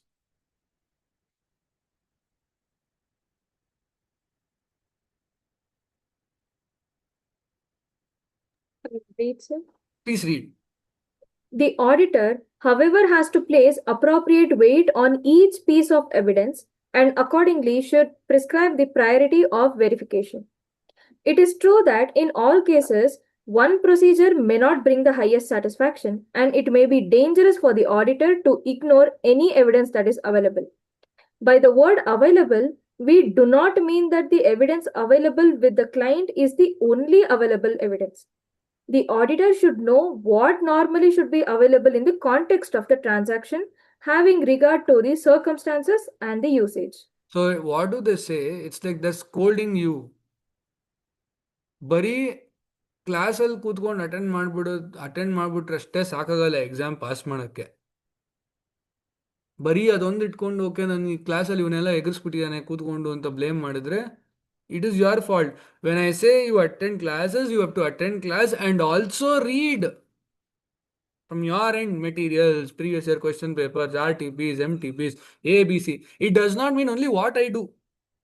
So whatever only client gives, you can't say that that is what is the evidence. You can apply your audit principles and techniques and collect more evidence. You can be analytical. That will not stop you. That is not something which the client has to provide you. You can get information from other sources. Corroborative informations can be validated. There are so many means where you can do it. You should know what has to be done in the context in which the audit is being performed. So that is what is the definition of the word available means. It doesn't mean that only whatever is provided by the client constitutes information. You got it? Well, I'm not getting in the merits of the answer to this question, but I am trying to convey that how questions are picked. Questions are generally picked on the areas where most likely we would ignore. It is a fact that when we also read planning, I had not made you read these two paragraphs, did I? No, I didn't. And that was the area for them to pick. You're understanding what I'm talking? Yes, And sir. if you see the pattern in which those questions are asked, generally question one focuses on planning chapter because it's very tricky and abstract. It's not so easy to remember. Everything looks very simple and similar. So it's confusing. You see, the available part was below, which was asked in May 25. And immediately above that, there was a paragraph which was asked in September 25. So you can see what I should focus now. So if I were to be a student who would have written my exam in September cycle, I would not have read this part. I would have read above part. That's what I even told in the R2R for those who are writing in the exam. That read the topics which are above or below the ones which was asked in the exam previously. So that should be our strategy also. You understand? Yes, sir. Yes, sir. Yes, sir. The answer to the next question, where the second part of the question was also explain how an auditor should select most appropriate evidence when testing the accuracy of any assertion to form an opinion, is provided in page number 22, 8.5. ಅದಕ್ಕೆ ಹೇಳ್ತಾ ಇರೋದು questions are written from the direct copy paste of the words from your material. So in this exam, it is assured 100% that questions come only from your material. So that is the reason why no other material can substitute your learning. And that's the reason why I'm requesting, it's a request, though I need not do it. Please read all the aspects of planning chapter. At least this one chapter you can do that, no? Others I'm not telling. At least planning, read everything, all paragraphs, pointers, examples, read it. It is about 22 pages. If you remove the introduction and certain introductory parts, effectively you may come to 15 pages. Can you read it? Daily, if you sit and practice also, 15 days is enough for you to complete it. So write, practice, make a note. You have to spend time for some chapters. Yes, do it. Everything is not same. Everything is of not equal importance. When I'm telling you that it's important, please acknowledge it and do it. Otherwise, you'll lose. And I don't want you to lose marks so easily because you've not read it. Not knowing the concept at all is a different ball game. But because I did not read, I'm not able to attempt 4-5 questions, means it's a very disheartening thing for me. What you experience, I don't know, but it will be very sad for me that you are not even able to attempt the question. And losing marks just like that is difficult. So see this part.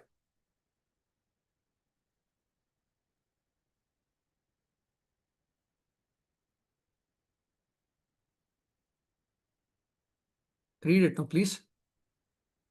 Evidence is the way. What? Evidence is the very basis for formulation of opinion, and an audit program is designed to provide for that by prescribing procedures and techniques. What is the best evidence for testing the accuracy of any assertion is a matter of expert knowledge and experience. What we can This is the replace with this is professional judgment. This is the primary task before the auditor when he draws up the audit program. Transactions are varied in nature and impact. Procedures to be prescribed depend on prior knowledge of what evidence is reasonably available in respect of each transaction. In most of the assertions, much of the evidence be drawn, and each one should be considered and weighted to ascertain its weight to prove or disprove the assertion. In this process, an auditor would be in position to identify the evidence that brings the highest satisfaction to him about the appropriateness or otherwise of the assertion. An auditor picks up evidence from a variety of fields and it is generally of the following broad types: documentary examination, physical Called examination, documentary examination is done through technique called Verification. Inspection. inspection. Okay. Physical examination, Inspection. inspection stroke observation. Okay. statements Statement, and explanation of management, officials, and employees, it is responses to the inquiries. statements and explanations of third parties, Yes. arithmetic calculations by the auditor, Recalculation. state of internal controls and internal checks, Probably inter it is it could be inspection, it could be observation or reperformance. So this, what is an example? Reperformance. Then interrelationship of various accounting data, analytical procedures. subsidiary and memorandum records, This is documentary form of evidences. minutes, subsequent action by the client and by others. So this is what is the topic. So they're trying to say what is best audit evidence. If someone asks you a question, you should say that it is left to the auditor's discretion or the auditor's professional judgment. But in determining that, he should take into consideration what is available, quote unquote, and what provides him highest level of satisfaction. Till then, he should collect the evidence. That means if you are satisfied with just inquiries, you are good to go. No, I'm not satisfied with inquiries. I want it with a validation by external confirmation. I want a validation by verifying subsequent realization. I want to verify with something else. Do it. To what extent you should do it, I cannot tell. Up to the extent which satisfies you that the assertion is okay or the assertion is wrong, to either prove or disprove. That is what they say. And generally, how do you take information? Documentary evidence, physical examination, reviewing the minutes, records. All of them are the places from where you obtain the audit evidence. Got it? So there was a specific reason why I did not pick or touch upon these topics when planning chapter was done, because at that point we had not discussed on assertions only. We didn't know what evidence was. So even if I had explained it to you, you probably may not have understood it the way you understand it now. That is the reason why it was not touched upon earlier. Okay, you got it? But I'm telling you that these topics are quite important from the exam perspective. You know, these topics are very, very rare. They've not asked this available and evidence type in planning ever. That was the first time. And generally, question one will be extremely analytical. You have to decipher the question and then decide what answer needs to be written. So that's the reason we always suggest to take up question one later. Why? Because if you attempt it at the first, the confidence may get a little bit shaken up. That's why we don't want that situation to happen. So only about psychology, nothing else. And if you see this 25, page number 25, they've given an extract of the audit program. This was actually given in one MCQ. They copy pasted this part and they asked, what is this? What is this example? Is this plan, program? Is it documentation related aspect? Is what they asked. So we have to figure it out. So questions can be asked in that direction also. You get it? All of you understood? Yes, sir. Yeah. Yes. So with this, we complete unit 1, unit 2, and unit 11.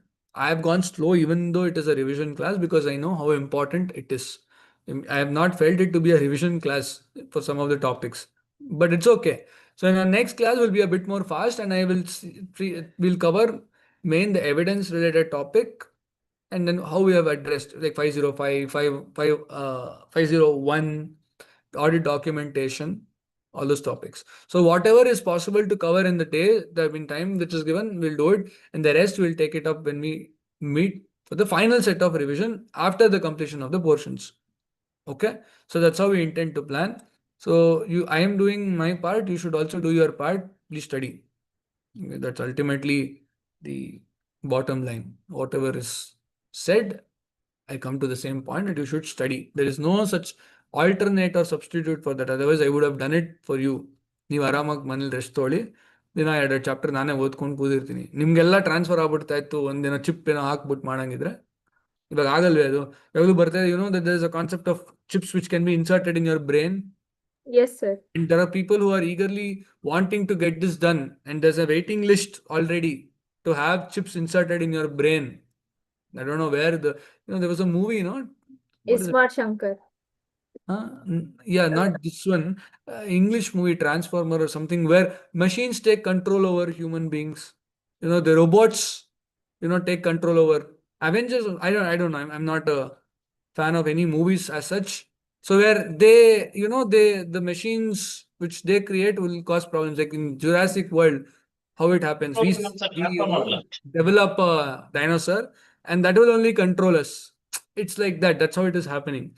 Anyway, all these are fiction, but we thought it is a fiction, but now it is becoming a reality.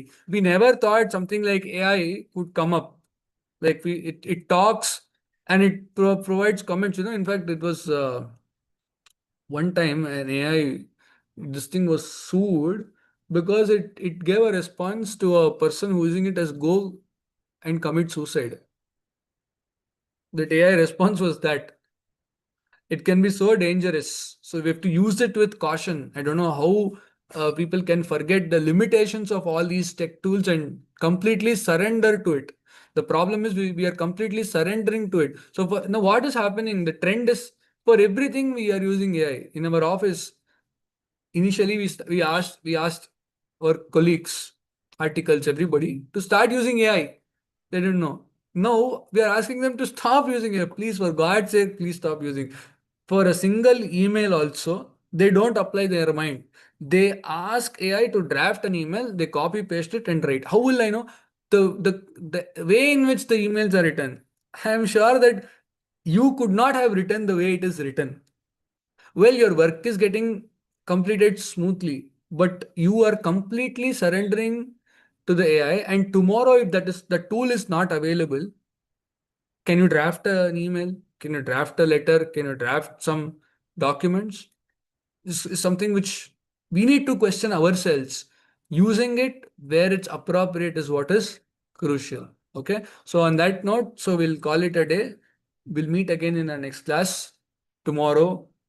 I do understand that it's a festival. Please do celebrate the festival with happiness. We are celebrating it together. That's the only change this year. You would have otherwise celebrated with your parents, family, friends, your dear and loved ones. But this year, there is only a change that you are celebrating it with me. And I am also celebrating it with you. So let's celebrate it together with happiness. Don't feel sad. I do understand. See, I am also coming, no? I am also like you. ಅಯ್ಯೋ ನಾಳೆ class ಇದೆ ಅಂತ ನನಗೂ ಇದೆ ಬೇಜಾರು but ಏನ್ ಮಾಡೋದು you are also coming, so I'm at least happy that I come only for one slot, but you are there all through. Like people will come and go, but you are going on forever. The train journey or the bus is going, we are passerbys. We board and we depart whenever station comes. So you just have to wait for a while. But morning, please, at least before the first session, get up early, have bath, pray God, do offer puja and then sit with that positivity. If not, at least before my session come, please do it. ಅಲ್ಲಿಂದ ಸ್ನಾನ ಮಾಡಿ ಪ್ರೇಯರ್ಗೆ ಇರೋದು ಬರೀ 15 ನಿಮಿಷ ಅಷ್ಟೇ. ಅಂದ್ರೆ ಸ್ನಾನನೇ ಮಾಡಲ್ವ ನಾಳೆ ಹಬ್ಬ ದಿನ ಎಲ್ಲ ಅಂತ? ಎಷ್ಟು ಗಂಟೆ ನಾಳೆ? ಎಷ್ಟು ಗಂಟೆ ಕ್ಲಾಸ್ ನಿಮ್ಗೆ? 7 ಸರ್. ಓಕೆ, 15 minutes ಎಕ್ಸ್ಟ್ರಾ ಸಿಕ್ಕಿದೆ. 7 to 10:15 one session, sir. 10:15. 7 to 10:15. Hmm. In fact, I was asked, ಯಾರಿಗೂ ಹೇಳ್ಬಾರ್ದು, ನೀವು ನಮ್ಮಲ್ಲೇ ಇರ್ಬೇಕು, ಓಕೆನಾ? Recording stop Good, sir. ಆಗ್ಬೇಕಾದ್ರೆ That's okay. ನೀವ್ ಹೇಳ್ಬಾರ್ದು ಅಷ್ಟೇ, ರೆಕಾರ್ಡಿಂಗ್. ಆಯ್ತು. So the thing is, I was asked to take class from 10:15 to 1:15. ನೋಡಿ ನಿಮ್ಗೆ ಶಾಕ್ ಆಯ್ತು ಎಷ್ಟು ನೋಡಿ. I was asked to take class from 10:15 to 1:15. Okay, I said, honestly, it is very difficult. It will be extremely challenging for me to engage them for 3 hours, is what I said. So that's when they changed the times. You are aware of the timetable, right? Yes, Yes, sir. sir. Yes. So auditing is the second session, right? Yes. Yes. It's from what? 10:45 to 12:45. 12:45. Yeah, 10:45 to 12:45. You were finding it to be very Panta, but you should be happy because it was supposed to be till 1:45. Then I asked them to change it till 2 hours. I made 3 hours audit class into 2 hours. Thank you, sir. Thank you, sir. Thank you, sir. QR code ಕಳ್ಸಿ sir. QR code ಬೇಕು sir. I feel very sad when my students say thank you for not having classes for 3 hours. I consider this that you don't like me taking Sir, long. you're being empathetic, No, ಅಷ್ಟೇ sir. sir. You're being empathetic to your dear friends. So, But I always take it the other way that sir ನಿಮ್ ಜೊತೆ time spend ಮಾಡಕ್ ಇಷ್ಟ ಇಲ್ಲ 1 hour ಸಿಕ್ತಲ್ಲ ಅದಕ್ಕಿಂತ ಖುಷಿ ಏನೂ ಇಲ್ಲ. But anyway, even if you're happy, I am happy for that. Okay. So you have any other session after 12:45? No, sir. no. That means you should be double happy. In fact, your class we is don't supposed to know, be till sir. 1. Huh? We don't know, sir. You don't know. Timetable is not Like announced, means sometimes we might get impromptu message. impromptu class. But let's assume that tomorrow you don't. It's a festival, no? C ಎಷ್ಟು ನನ್ ಗೊತ್ತಿರ್ಲಿಲ್ಲ ಇದು monetize ಮಾಡ್ಕೊಳಕ್ ಮುಂಚೆ ಒಪ್ಕೊಂಬಿಟ್ಟೆ. Student ಹತ್ರ 100 ರೂಪಾಯಿ ಇಸ್ಕೊಂಡು ಒಪ್ಕೊಬೇಕಿತ್ತು ಇದನ್ನ. ಆಯ್ತು QR ಕೋಡ್ ಕಳ್ಸಿ ಸರ್, ಕಳ್ಸೋಣ ಅದ್ರಲ್ಲಿ. ಎಷ್ಟು ಜನ ಕಳಿಸ್ತೀರಾ ನೀವು ನೋಡ್ಬೇಕು. ಒಂದಿನ ನಿಜವಾಗ್ಲೂ ಮಾಡ್ತೀನಿ. ಎಷ್ಟು ಜನ ಯಾರೋ ಆಲ್ರೆಡಿ ಎಕ್ಸಿಟ್ ಆಗ್ಬಿಟ್ಟಿದ್ದಾರೆ ಇದೆಲ್ಲ ಕೇಳಿಸ್ಕೊಳಕ್ಕಿಂತ ಇಲ್ದೇ ಇರೋದೇ ವಾಸಿ ಅಂತ. ಆತರ ಯಾರು ಆಗಿದೆ ಸರ್? ಹಾ ಆತರ ಯಾರು ಆಗಿದೆ ಸರ್? ಆತರ ಆಗಿದ್ಯಾ? ಇಲ್ಲ ಇಲ್ಲ ಇಲ್ಲ ಸರ್, ಆಗಿಲ್ಲ ಸರ್. ಆಗಿಲ್ಲ. ಕೆಲವರು ಇವಾಗ್ಲೇ ಬಂದಿದ್ದಾರೆ ಪ್ರಣವ್ ಅವರು. ಏನೋ ಲಾಸ್ಟ್ 10 minutes ಅಲ್ಲಿ ಏನೋ ಇರ್ಬೋದು ಅಂತ. ಇಲ್ಲ ಸರ್. ಆ ಪಾಸಿಬಿಲಿಟೀಸು ಇರ್ಬೋದು. ಏನು ಮಾಡಕ್ಕಾಗಲ್ಲ. Okay, whatever it is, you eat well if you have not eaten, you sleep only if not slept in the class. Enjoy the festival. We'll meet again tomorrow. Thank you. Good night. Bye. Thank you, Thank you, sir. sir. Bye, Thank sir. you. Good Bye, night, sir. sir. Bye. Bye. Bye.